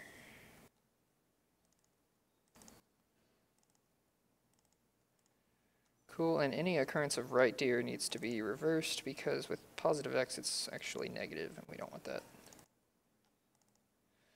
1, 2, 3, positive, negative, negative. That's the equal sign. What are you doing?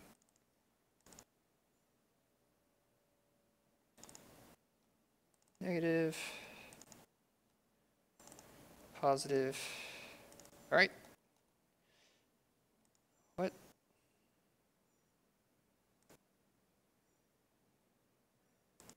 Oh, because I wrote equals. Crap. Top left is minus. Top right is plus. It's pretty basic. All right. Let's do it. All right, let's call it from, well, instead of using get right connected offset, let's use this and see if it works.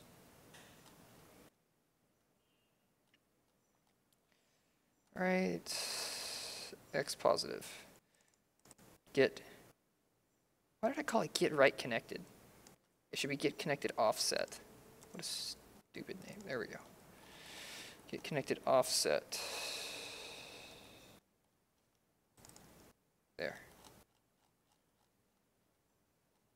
Did I go past it? I think I did. Okay, come on. Where are you?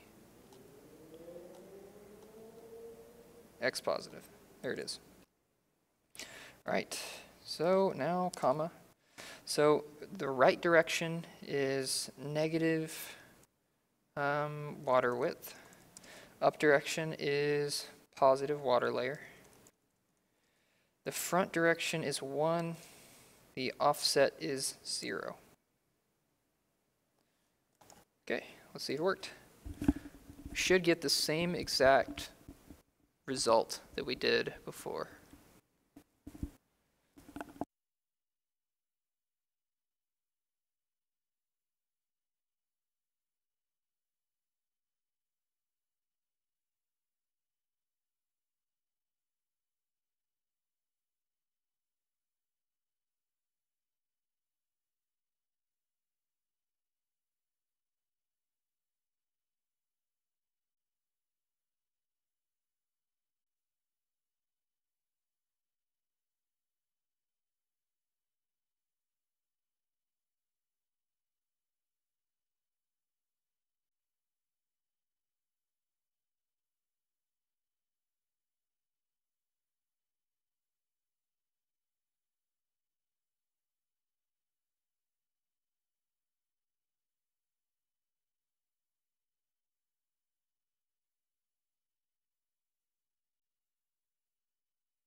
Ah, test. I must have, I don't know, my headphones sometimes do that. Sorry, guys.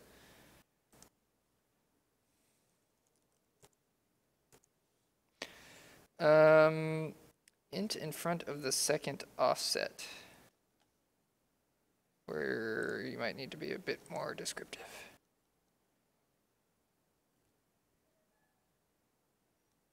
Oh, you meant here. Yeah, good call, good call. Okay, here we go. It's gonna work or it's gonna crash. Hope I did my memory math right. It worked. Look at that. Magic. Don't even worry. It's just magic. Okay. So now all we have to do is delete all these. So we just turned 6 functions into 1 function. Awesome. All right. Block.pz text info dot inner seams.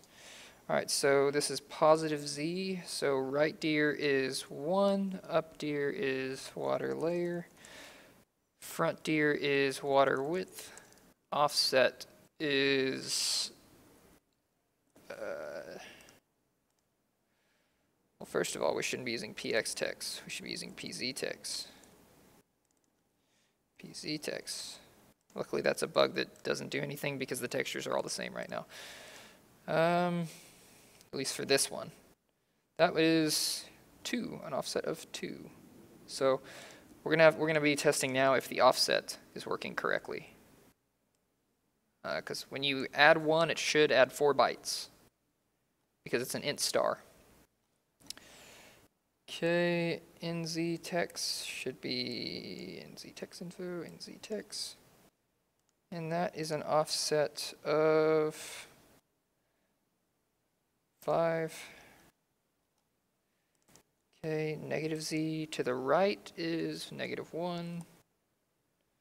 Up is still water layer. Front is negative water width. Cool. Y positive, py text. Okay, and for y positive, the offset is 1. All right. Y positive, right direction is 1. Up direction is negative water width.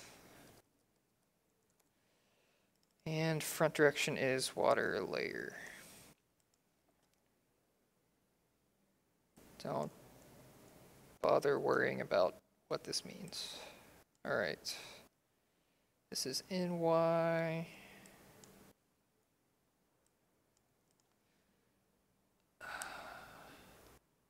I believe. Crap. I always forget. All right, this one I'm gonna have to look up. It's okay. Bottom is 4327. 4327. Okay. So it goes like this. Okay. 4327. So left is water width. Right, or sorry, up. Up is, no, sorry, right is 1. No, crap. Right is -1. Up is negative water width. Front is negative water layer. All negatives. Offset, was it 1? Or did we not look this one up? Offset is 4. I think one more. X positive, we already did X positive. Yes. X negative.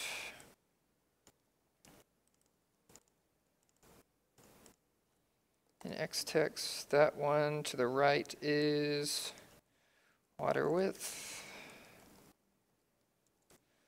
Up is water layer. front is -1. Offset 3. Alright, let's see if all directions work. I think they should. And now I only have to manage one function, so if I add new connected texture methods, only one direction matters, or one function matters. Should make it a little easier to manage, even though it's harder to read now. That's the price you have to pay.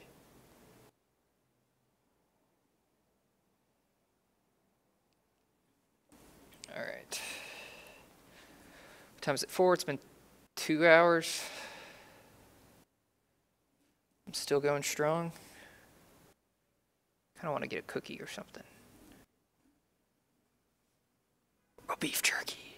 Oh, yes. They have beef jerky here. Okay.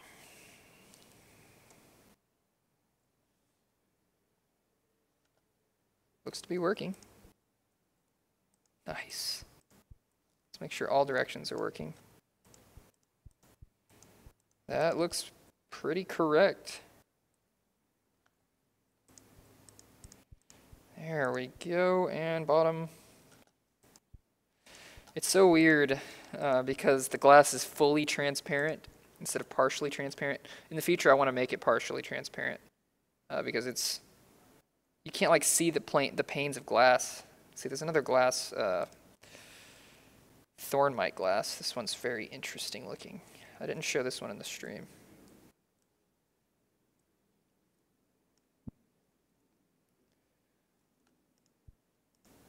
It's a very interesting texture.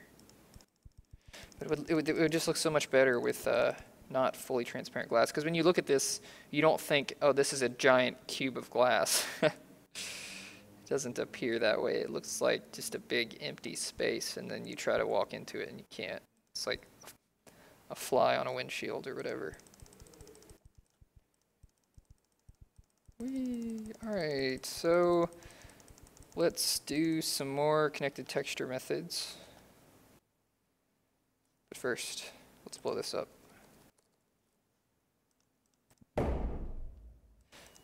Oh yeah, the particles are not working in the alternate pack, the animations. So you just get a big black thing. The glass doesn't like shatter, it just flies everywhere. Oh yeah, look, fire particles don't work in the alternate pack, so this is happening. Oh yeah, this entire time, that fire that I made in the progress video has just been spreading, except the particles are messed up. Oh, my sulfur fire is gone now.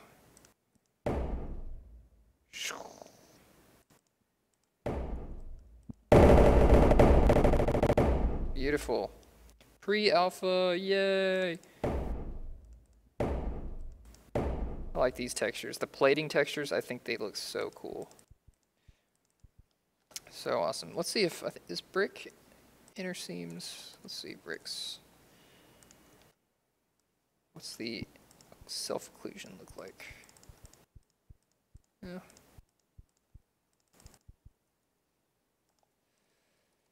And faux.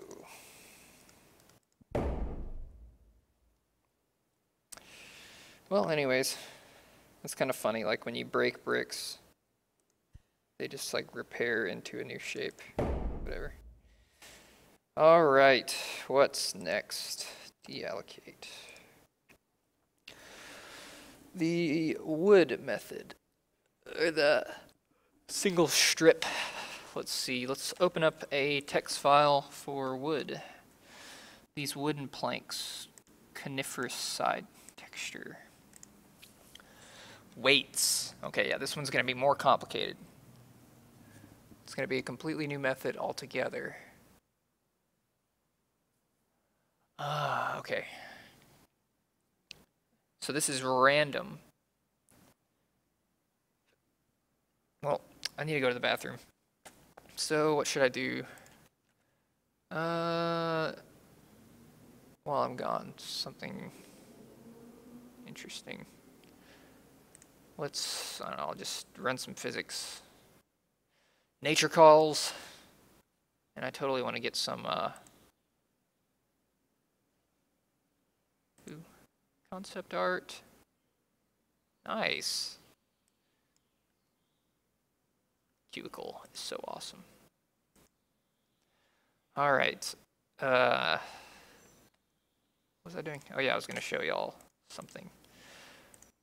Let's open up here's our texture sheet that's being stitched together with all the connected textures, as you can see. We got steel plating, rusted steel. I forget. This is thornmite. I get these two confused. One of them is tungsten, I think. I don't remember. Okay. Default does not have the connected textures. But it should have the particles. I think I have to reload the game now. Because of that bug. We could fix that bug. Maybe we could fix that particle bug. It wouldn't be too boring. I don't think it'd take that long at all, because I know what's causing it. It'd probably take us like 10 minutes or less. Alright, let's do something with physics or something. Oops. Don't want to go to Darwin. As cool as Darwin is. Okay. What a mess. Let's see if fire's working. There we go. Now the particles are working again.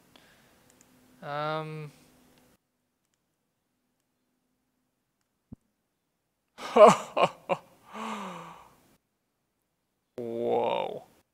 Okay, fly away. Fly away. Fly away, come on. Fly away. Fly away. Oh god, what was that? Okay, I have to see that. Oh, I know what it is. Okay, so yeah, I changed the texture system completely and the vertex data, and I forgot. I think I forgot to change it for water. Or I changed it for water and I forgot to hook it up right. Let's just make one tiny cube of water. Nice. Yeah, it's definitely not right. Oh god. It looks like it's just using random values for the vertex data. Oh, that's just... This is just basically the geometric visualization of random numbers, I would say. Or perhaps just big numbers. Because see, you can see that like these polygons are like going off to infinity. And they're going along the axis, so that can tell you something about the math.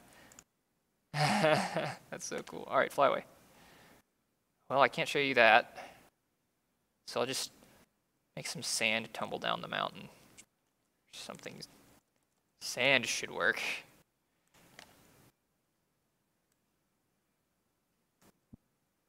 There.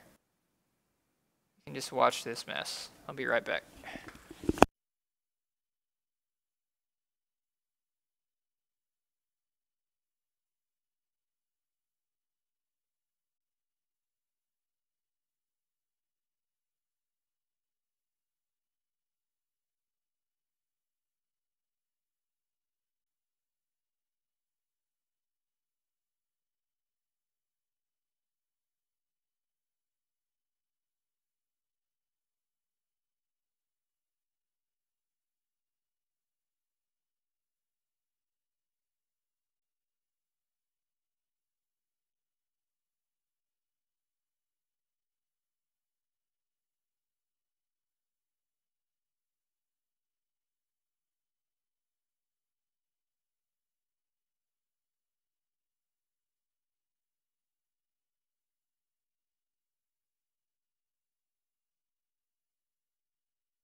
I got beef jerky. Am I muted? Nope.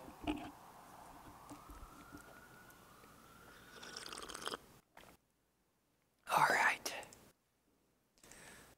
Was it paused the whole time? Or did I just pause it? I think I just paused it. Huh. Okay, anyways. We are doing the new method. Let me see if y'all said anything. Sound again? Oh, wait. Oh, God. No messages. There we go, there we go.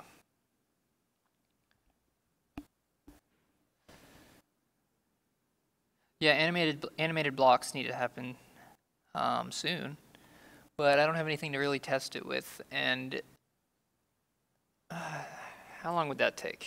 Animated texture system. I've already kind of laid the grounds for it.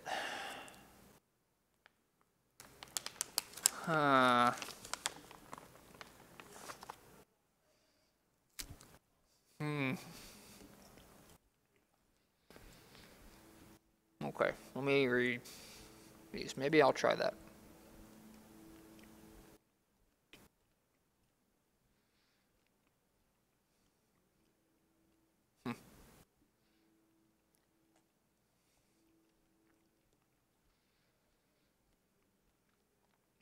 Okay.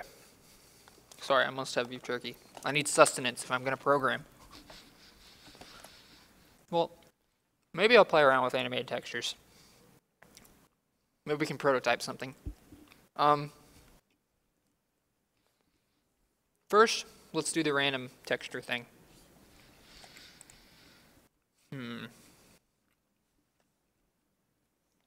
Y'all hear me chewing? Let me see if y'all can hear me chewing.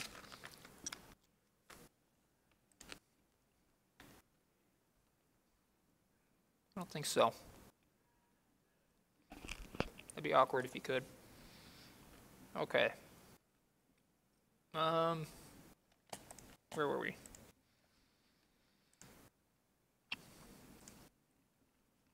Okay. Here it is, random textures method. Any number of tiles. Calculate the width. And then a list of weights. Oh, that's not bad.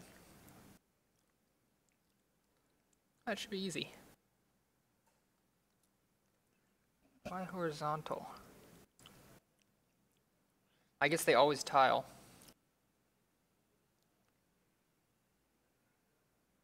Hotspot for building.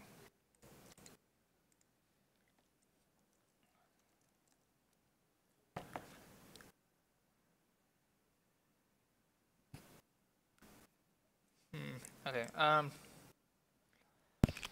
so list of weights. Then we have a total weight by adding all those together. Then we just generate a random number between 0 and the total weight to get which texture we should use. And now symmetry.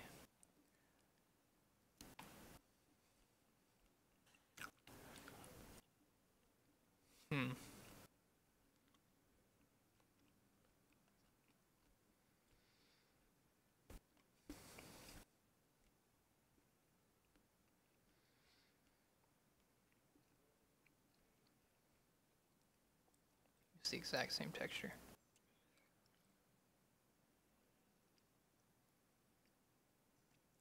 I'm gonna have to ask George about symmetry. I think he explained it to me, but I think I'm still a little confused. I guess we're just gonna do none for now. We're gonna texture them independently. Not sure what the need for this is, but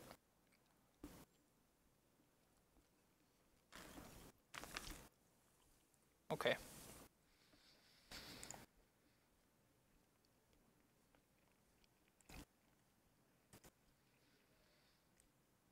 So we got our list of weights. I think I'm gonna have to modify the ini file to be able to. Oh yeah. I know what you mean, Tetris. So yeah, right now our any file can't read spaces, our file parser, or it doesn't read spaces as part of the value. So we should read spaces, but not trailing spaces and ending space or leading spaces. We can do that. Let's do that. We'll start with that. And then we also need weights and symmetry in our any file thing. So file system.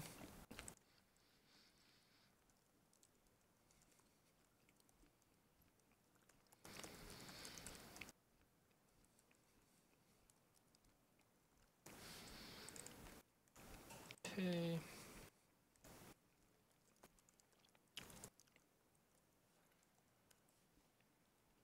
And right here.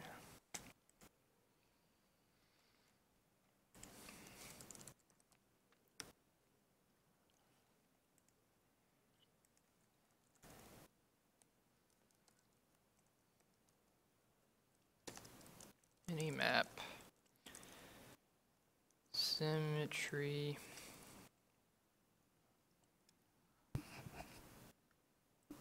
Velocity at 500, the game crashes. Might have to play around with that. Not during the stream though, because it takes forever to get there. To get to 500 miles per hour, or blocks per second, or whatever it was. Meters per second, I guess. Alright, got that. Else if s is equal to random RV method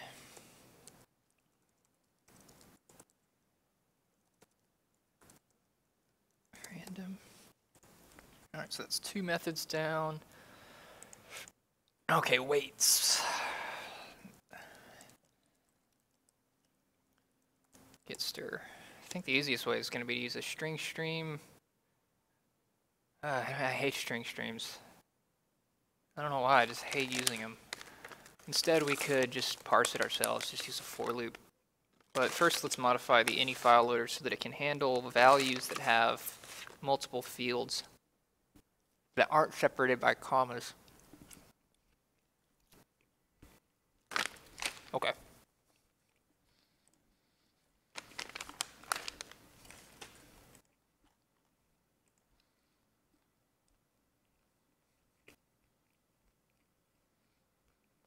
Bye, Kelly.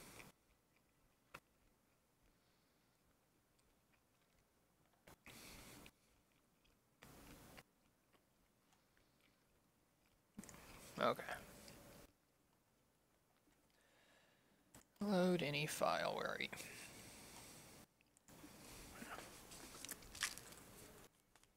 Sick.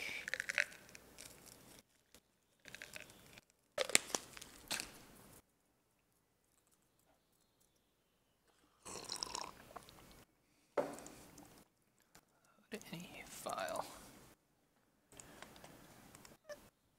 Okay, go to definition. Alright, so here we go. Here's where we grab the stuff. Grab the name here. Grab the string value. Oh, it looks like it does. It does grab. Oh, nice. Okay, it already does grab the whole thing until it gets to a new line or a null terminating character, but it doesn't get rid of leading zeros. No, it does get rid of leading zeros. It doesn't get rid of trailing zeros. Because somebody might accidentally come in here and type a 0 right there, and that'll like screw up everything, I think. No, I mean it won't. It probably won't, but let's just get rid of those. So, oh, this is easy. Right down here. Oops, oops, oops, oops. S2 while S2 dot back. Believe it or not, strings have all the same functions as vectors, so you can treat them like vectors. Pretty useful. While it's equal to the space. Now, if somebody types in a value that's all spaces, this is going to crash, but that's fine. Just don't do that. It's not that hard. If s2.back, while it's equal to a space, s2.pop back. So that will take any extra spaces at the end of the string and chop them all off.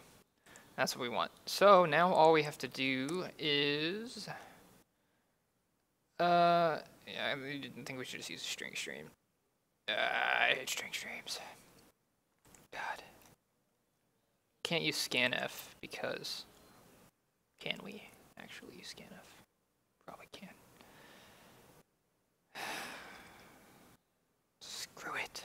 We're using it. Oh, wait. Yeah. Include.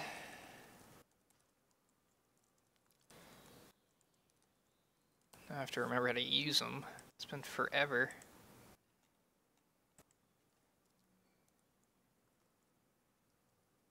Wait. Crap, do I need an I string stream or an O string stream? I string stream, I think.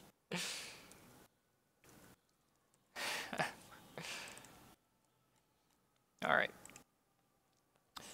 ISS dot clear. ISS dot stir s. And we need an integer. Does it have to be floating point? What's the specification here?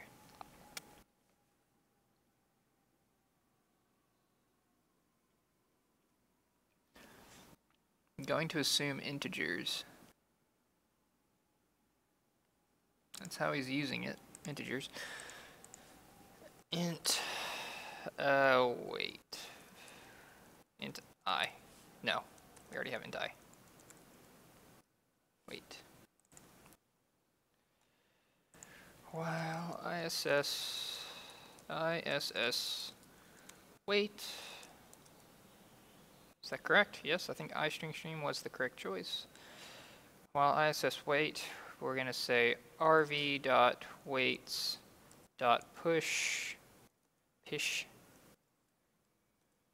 back wait. And I'm getting a call, so let me mute y'all for a second.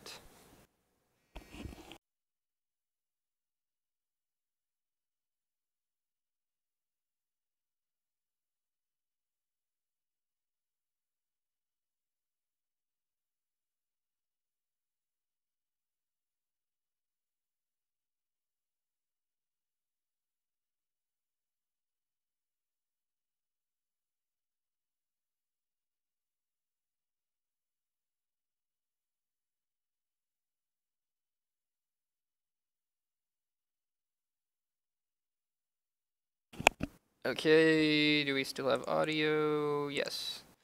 Alright, vector int weights for that, and int symmetry. Alright, so weights.pushback weight. And let's also do a total weight. Int total weight. Let's put it after weight. No, wait, that's not weight. What am I talking about? There we go. Total weight. So rv dot total weight actually equals 0. It should also initialize to 0. I am not doing that. Symmetry 0. Wait. 0. Whoops, that looked like a bug. No, it wasn't. File system. Alright, rv dot total weight plus equals weight. There we go, that's getting the weights in. S equals, wait, how does symmetry work?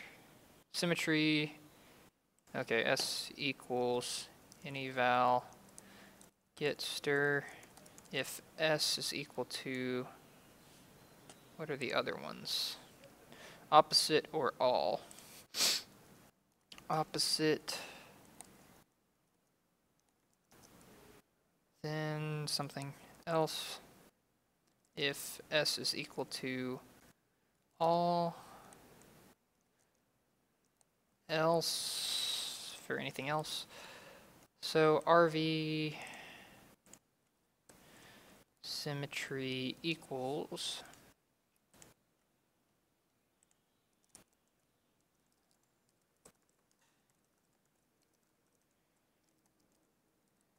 none symmetry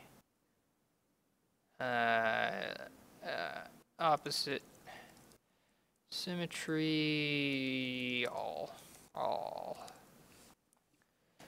Cool. Close.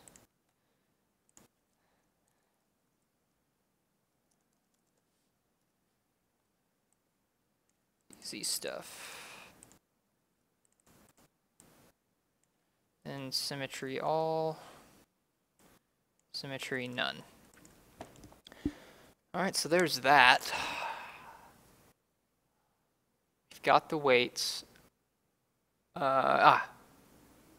We need to parse this method, the CTM random method, whenever we make a texture atlas.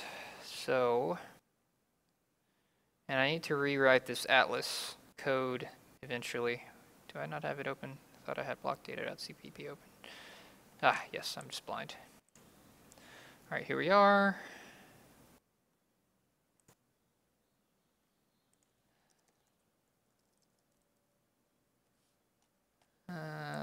Method. I should use a switch. Method.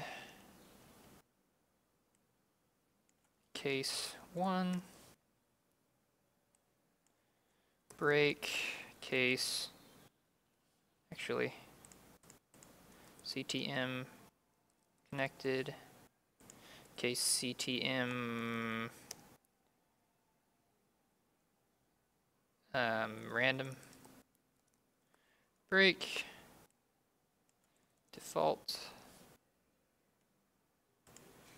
Break. Actually, don't need a break there, but it's not the end of the world. Okay, that's better. Now for CTM random. So we need to determine the number of horizontal tiles. The only thing about switch is you can't declare variables in the switch. It's kind of annoying. Oh god. And num tiles. So num tiles equals, and I believe we have some information here.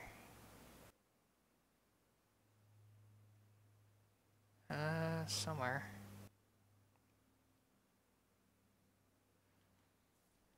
Block texture dot text info dot width. So the number of tiles is the width divided by the height.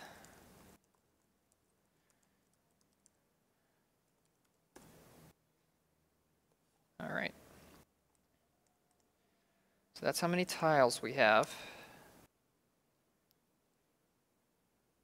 So we need to tell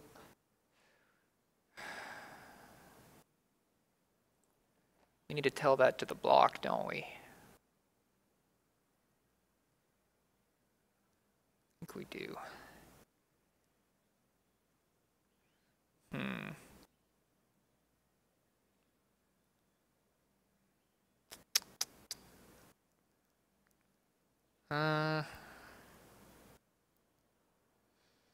Well, let's just put the textures in the atlas for now. So I equals 0. I is less than num tiles. I plus plus.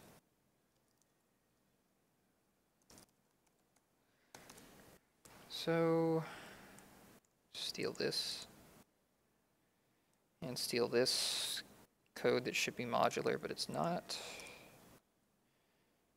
Yeah, see, I need to rewrite this. Got some redundant stuff going on here. Very redundant and ugly. Okay, so we're going to initialize it. The resolution. Now the U is just I times the texture resolution. Damn it. All right.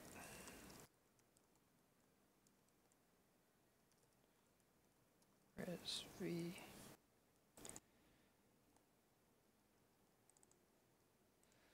Okay, so I times the U texture and the V texture stays the same the whole time. Yes. And the width and height. Yep. So pretty easy. Tile res V equals 1. Tile res U equals 1 divided by num tiles. Should be it. Then this should stay exactly the same right here. Okay. So that should load in a CTM random and populate the atlas with its textures. So now the question is, how do we use those when we're generating the mesh? How do we do the random stuff? So right now, the block has no idea how many textures it has in... Oh, but I bet we can... Aha! We can just set it right here. Easy. Why am I getting an error?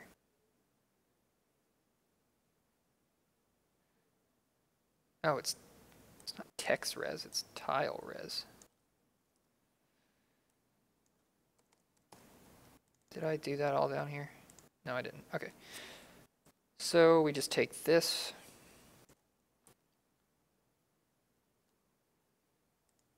Dot num tiles equals num tiles. And actually if we... No, that's all we need to do.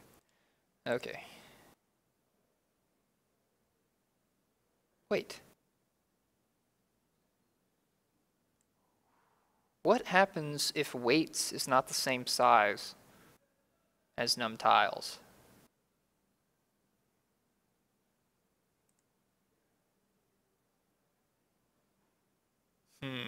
I guess it's just going to crash or it's going to do something wrong. So instead of storing a num tiles variable, we're just going to use this weights. Let's see if there's anything about that here. Weights is optional. Okay, so we do have to have that. Okay, dang it. All right. So oh yeah, so I have to say num tiles.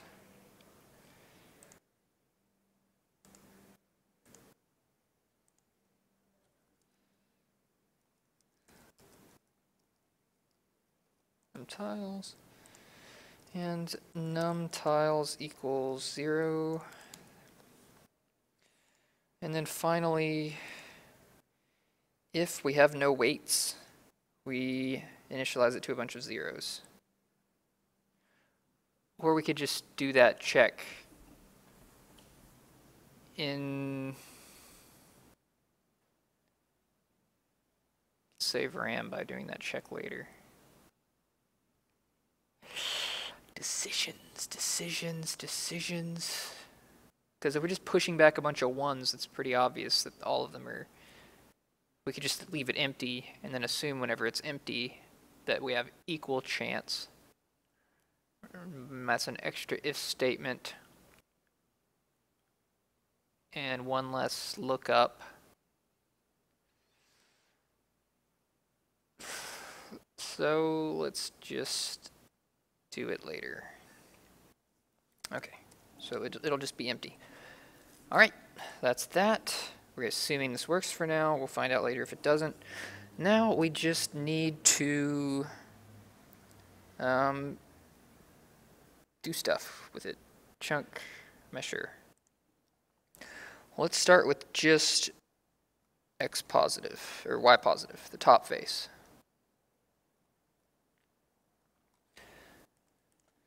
Case CTM random break.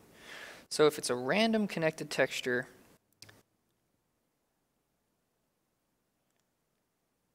all right, we gotta make a new function. Oh. Yeah. Inline int get random offset. Not sure what parameters it's going to need yet, but it's going to be a lot easier than get connected offset is. Okay, so it's going to take as a parameter definitely wait, where's Y positive?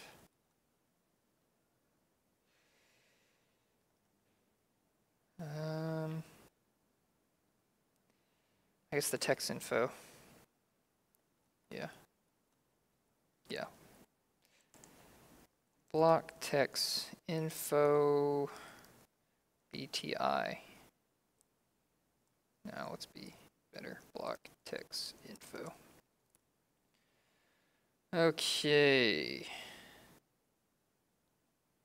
Oh, and it should be pseudo-random based on coordinates.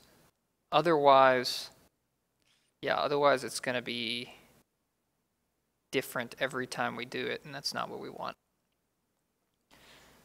So, should we pass in the mesh info? Yes, we should. So that gives us the coordinates. Okay, so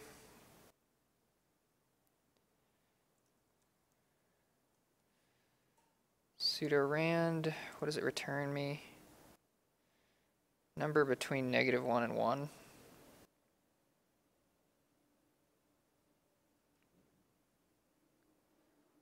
I don't like that. Alright, let's use good old random.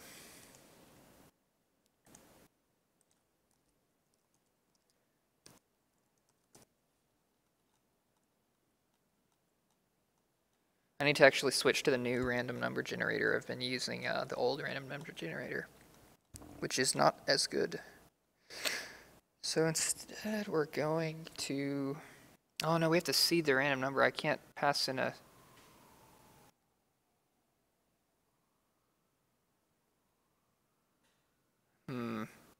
Oh, don't you pass the seed into the random number generator? I'm pretty sure you do. Okay.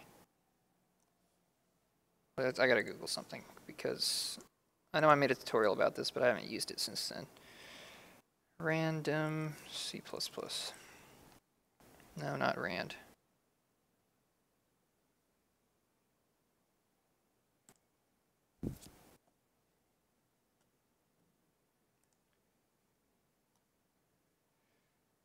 And do we pass the seed? I believe we do.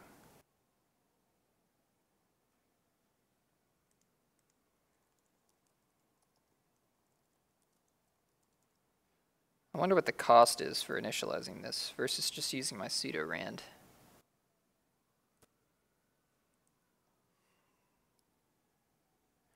I have to Google that. I'll just use pseudo-rand. Pseudo-rand, and X is going to be, we'll do mi.x plus mi.chunk.x.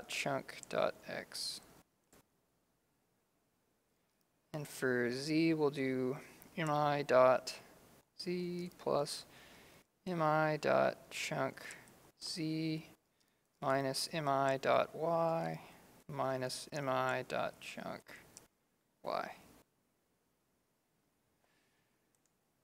Cool. This isn't very random at all, is it?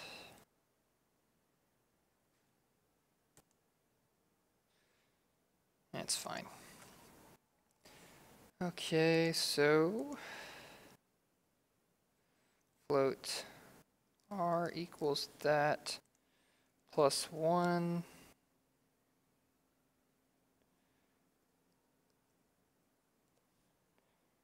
Okay. It's going to give us a random number between 0 and 1. Then we're just going to say int text or return. Oh wait, no.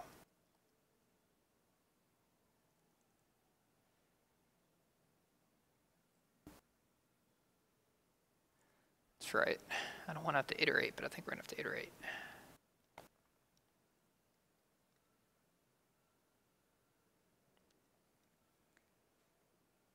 Yeah, we have to iterate.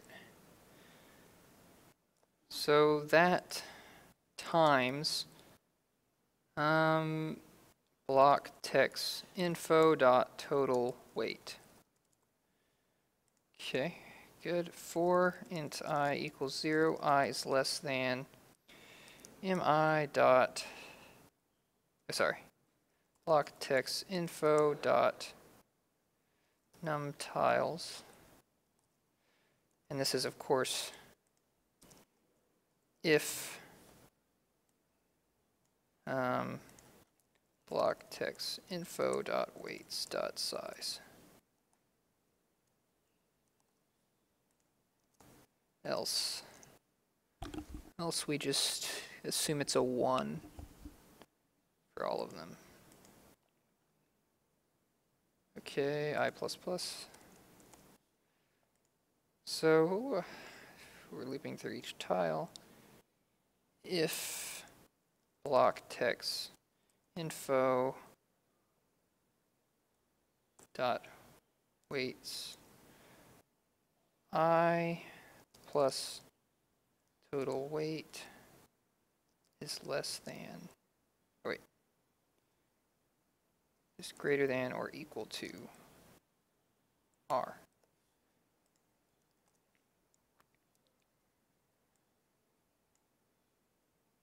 Yes.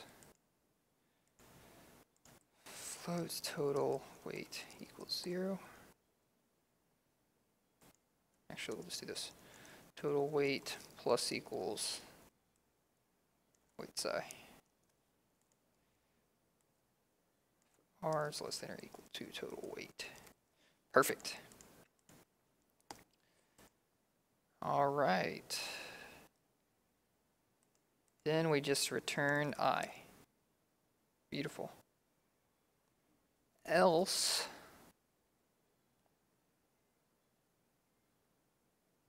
we need to make sure total weight, okay. That's going to be in file system. No, block data. We need to make sure that if block texture dot text info dot weights dot empty, if that's the case, then block texture dot text info dot total weight equals num tiles. All right, good. Chunk, wait, yeah, chunk measure. Total weight.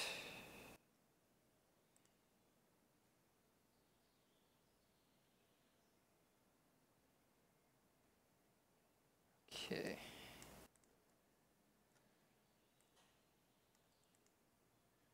That's that. All right, this should do it. So now we just got to call this from y positive. Offset equals get random offset mi block dot py text info. All right, new text equals block dot py text plus offset. Yes. What?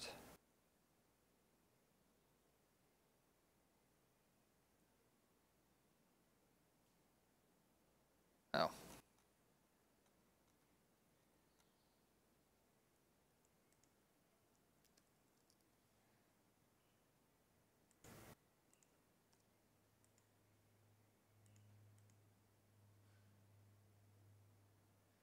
That work?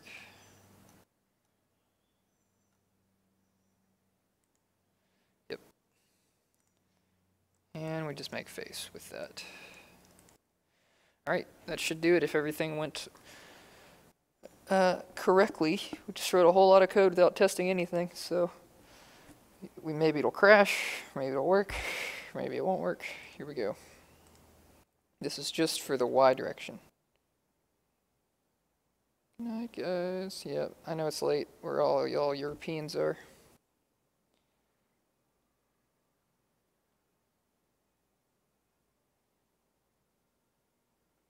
The fancy scroll bar is rock margin.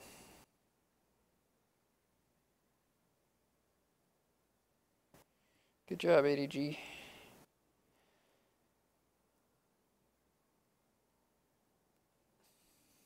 Test, do we have?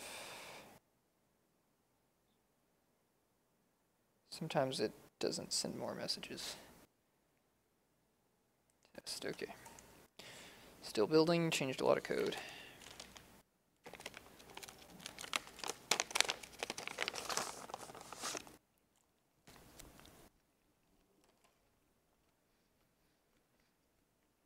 And that's good.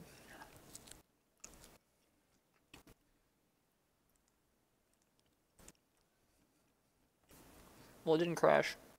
Oh, we're using the wrong texture pack.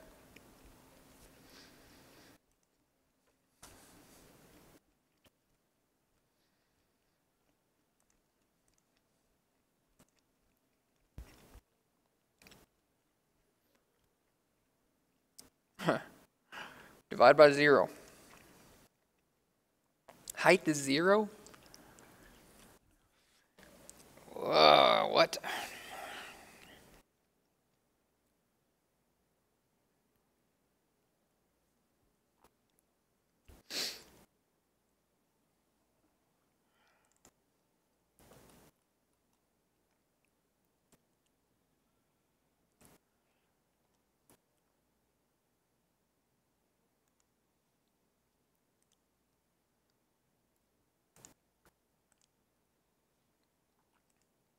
Ah, it's like I'm using the wrong thing. I should be using block text.width. Like that. Block text.height. Let's try now.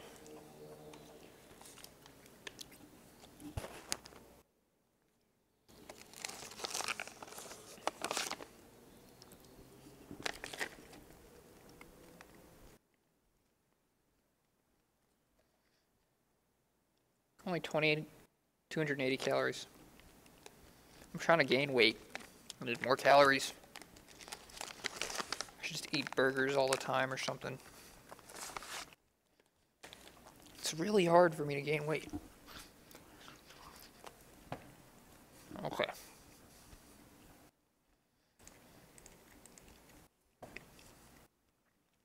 Oh, I bet it's still the wrong texture pack because it didn't save the preferences. Yep. When it crashes, it doesn't save preferences, so it doesn't remember which texture pack you were using.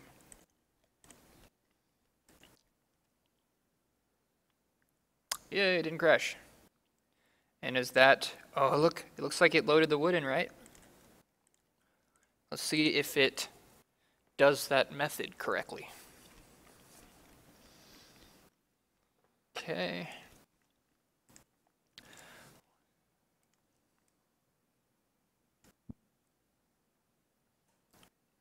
I don't think that's the correct... Oh. Oh, I think only the sides use it. Yeah, it's side wood. Let's try wooden planks, fruit. Fruit planks? Fruit wood planks? Wood fruit tree? That's not it. It looks like those aren't used. I bet there's changes to the block data.ini that I haven't gotten yet. Something that isn't side. Deciduous planks? Ah! Let's just try all these.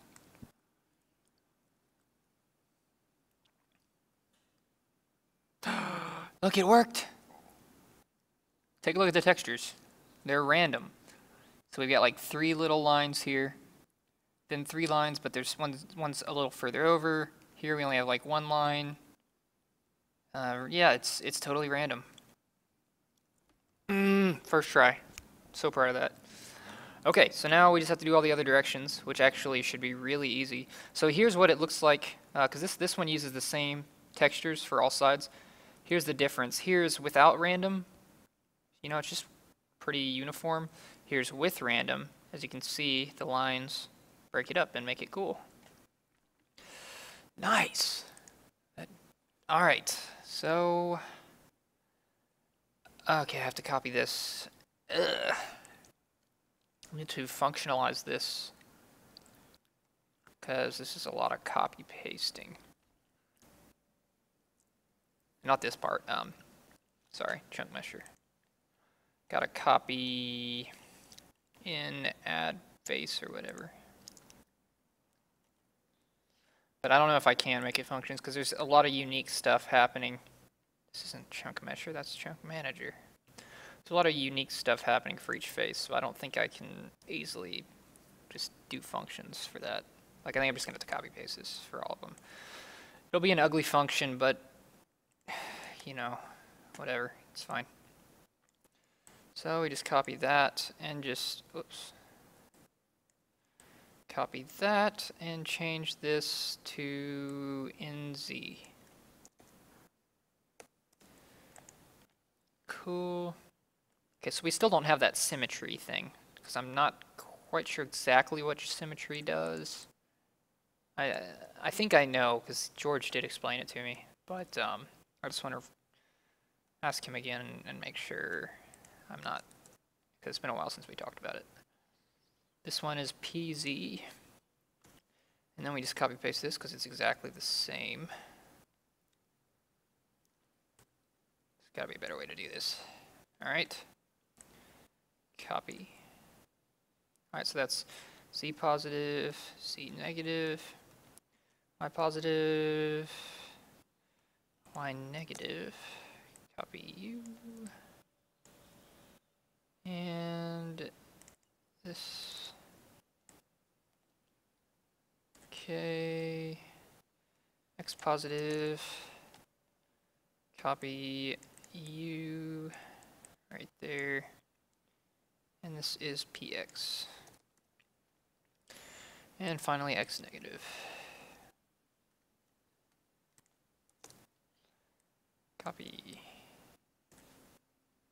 copy, copy. All right, let's see if it works. Should be in all directions, but we are not done. So how much left do we have? So method.random, check, kinda, minus symmetry. Method.connected, check. Still gotta do horizontal and vertical and better grass. Yeah, if y'all know about the better grass mod. Oh, we have a template. Nice. 10 tiles. Oops, let's look at that. Oh yeah. Nice, nice. That's not so bad. So this will be used for like grass blocks and maybe any kind of surface moss effect.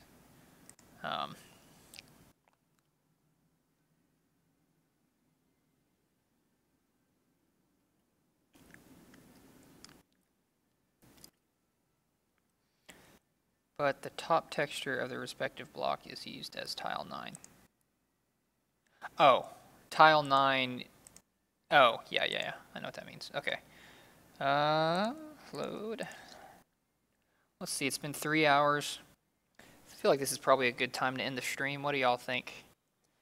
Ah, yes. Look at that. It's beautiful. All right, let's do planks. What kind of planks were that again? How do I scanner? Scanner. Hardwood planks. Hardwood planks. Oh yeah, how many of y'all actually know about the scanner? I haven't been using it. recently, but it's pretty convenient when looking at stuff. Oh, I could use it up here to look at what kinds of... I could have used it up there. I forgot about the feature that I added. Alright, so let's see how the uniformity is. Looks pretty random to me. Let's screw with it. Let's screw with the texture. Where's hardwood planks?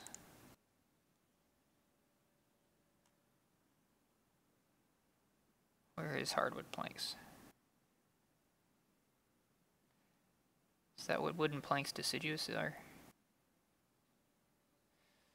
Let's just find out.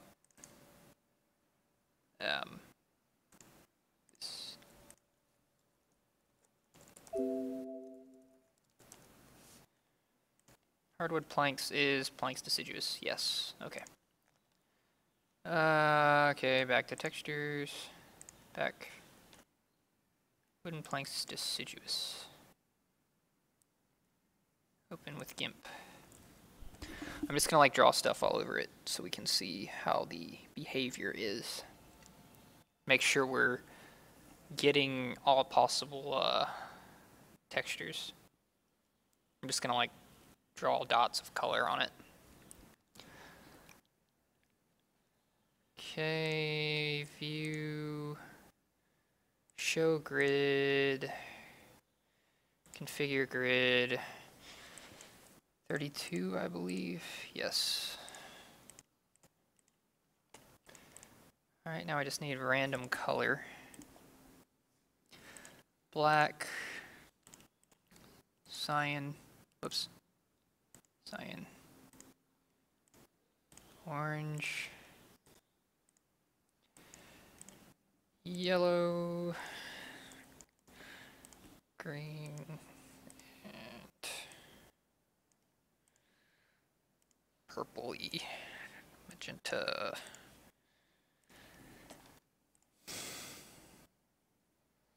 red,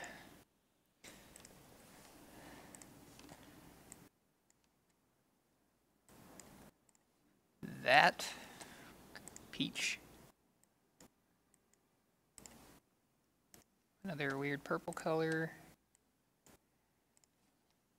a bluish color,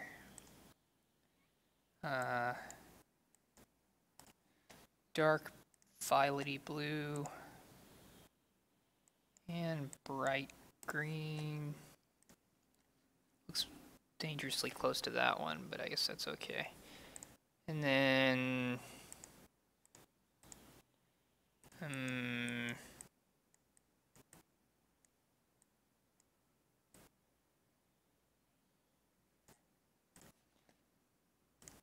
that puke color. Alright. Save. Export. Alright, so now let's just reload the textures with F6. That's kind of cool. Alright. Oh, look. Pattern. Pattern. Pattern is bad. Pattern is very bad. And this is due to the way I'm doing... see, this is what I was worried about, was the way I'm doing pseudo-random. So when you look at this, you can see the obvious pattern, just because of how I'm using the coordinates. This looks pretty good. You don't see a lot of patterns, so it's just what direction? Positive x? Oh, because x is the same here. That's why. Since x is the same, only the y and z variables are getting taken into account. How about the top? How does the top look?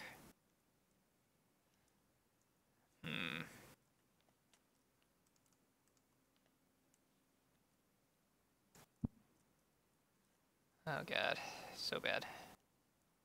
So just the x, what about negative x? Negative x and positive x, of course. Alright, let's modify the code a little bit to be more random.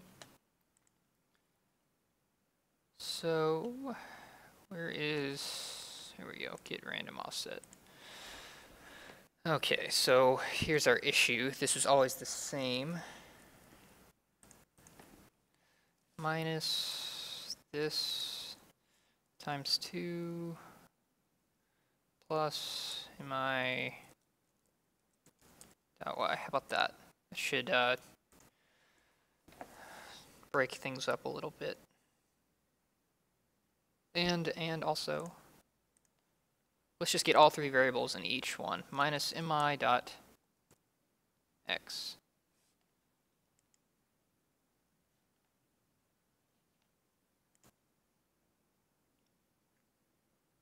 That should be pretty broken up.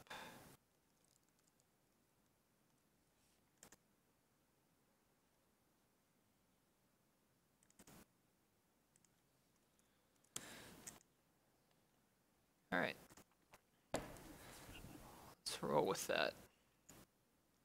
See if that fixes our obvious pattern. And by the way, these two parameters are just seed values, basically, and I'm seeding using position so that whenever I break blocks and things, it's not going to generate a new random number. It's going to generate the same random number that it did before.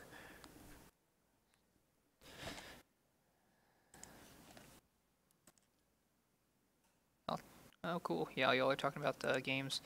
A lot of programmers.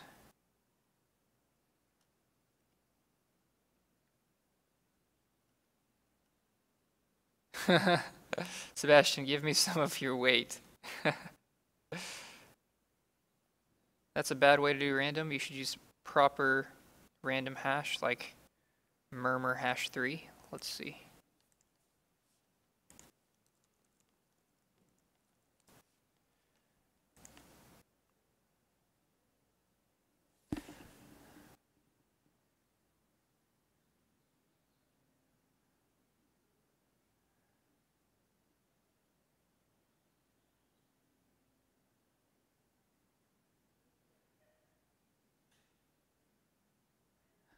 I mean, you still have to seed it with positions. I mean, you haven't even seen what my pseudo-random generator does. This is it. So why is this a bad way to do it? Is it because, yeah, please explain to me why this is bad. Because you're probably right. You're probably most definitely right. Just let me know why you think this is the bad way to do it. This is just uses large prime numbers in order to generate the pseudo-random number. And as you can see, it uses the seed is x plus z times z. So x plus z squared. And then x and z are a combination of a bunch of position variables. So let's see what it looks like.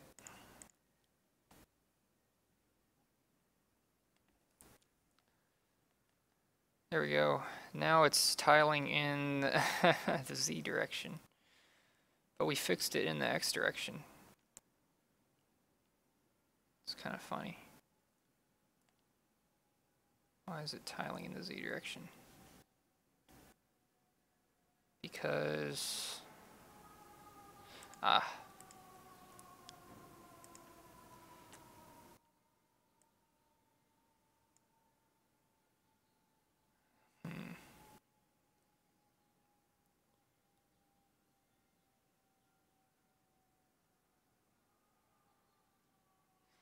We have x, y, and z here. We have z, y, and x here.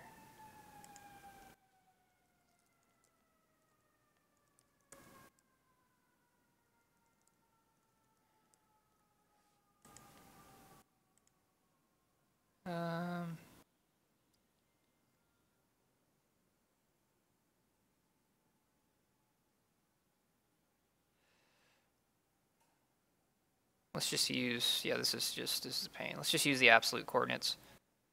So, plus mi,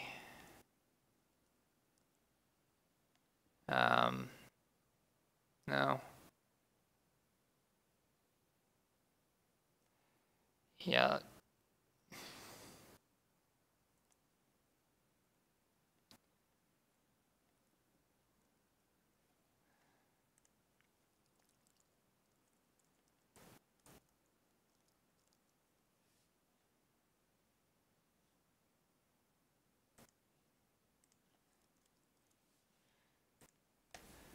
Anyways, let's see if I get a response on that, on why it's bad.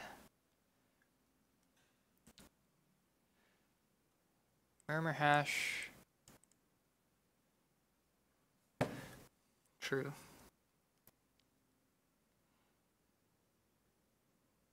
Murmur hash will take the bit string from the combination of coordinates and generate a Thule. Oh, Gavin, I'm trying to stay away from Perlin noise for generating the random number because it's non-uniform and because it's slower than just doing a random number. Murmur hash will take the bit string from the combination of coordinates and generate a truly random value. Yeah, you're right, it does introduce symmetries. Yeah. Thank you for the tip, Nicholas. I'm going to probably end the stream here, but hash 3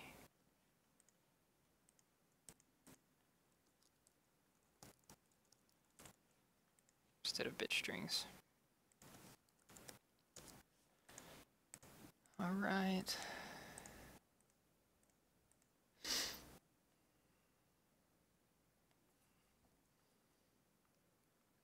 Yeah, I can't get it to be non-uniform. You're totally right. You can always see the pattern because they're being mixed in uniform ways. You can see the break between the chunks here and everything, and so for now, easiest thing to do is just like, it's just, you're totally right. How hard is it to implement murmur hash? Did I open it with a different? Here it is. So we have K is the block of the key, H is a block of the hash state. And here's our constants. So like X, Y, and Z, I suppose. Or no, those are, no. I'm gonna have to read through this.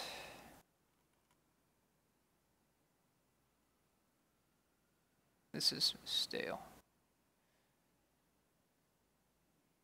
Performance, is there performance?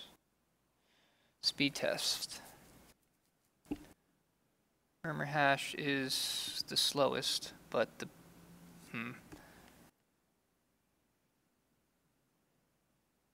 super fast hash has poor collision properties. But it's 5 times faster than murmur hash on 64 bits. And it's twice as fast on 32-bit.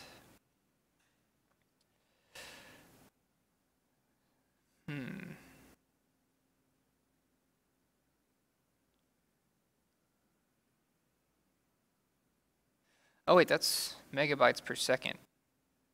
Oh, so it's faster, isn't it? Because it's, yeah. So it's actually the fastest. Oh, cool. That's amazing. Yeah, I'll definitely have to give that a try. I'm going to go ahead and end the stream now, guys. Thank you so much for watching. And Nicholas Smith, thank you very much, by the way. Awesome. I will definitely implement this. Thanks a lot, Nicholas. With Perlin noise, you get a coherent random that can be repeated with the same speed. Yeah, but like in this case, murmur hash would be much better because it's coherent random, but it's not uniformly distributed. Where a murmur hash, we can use it to generate like a uniform distributed random number better than Perlin noise. Like you can simulate it with Perlin noise, but Perlin noise is like a wave function. It's not pseudo-random. It's just not as random, you know. Like if you used a really high frequency, it would appear to be random, but there's just no point. Like that's not what Perlin noise is for. So, yep, we're about 3 hours, 12 minutes in, 32 people watching. Awesome, thanks guys. I will see y'all not next week, because next week my girlfriend's coming in town, so I'm not going to be able to do a stream then. We're going to be exploring the city, go see the redwood forest and things. So the week after, though, definitely that Saturday, we'll do another game. Like, we tried Civilization 5 this today, but we had like 10 people. And the reason it was doing bad is because I was hosting. So maybe we'll try again next week with another host. But it wasn't good. It was a bit of a mess. If we do play again next week, we're not going to be using a huge map. We're going to use, I think, a large map, because huge map is just too big and it takes too long. But enough talking about Civ. Thanks for joining me, guys. See you next time. I say as I don't know how to quit the stream. There we go. Bye-bye, guys.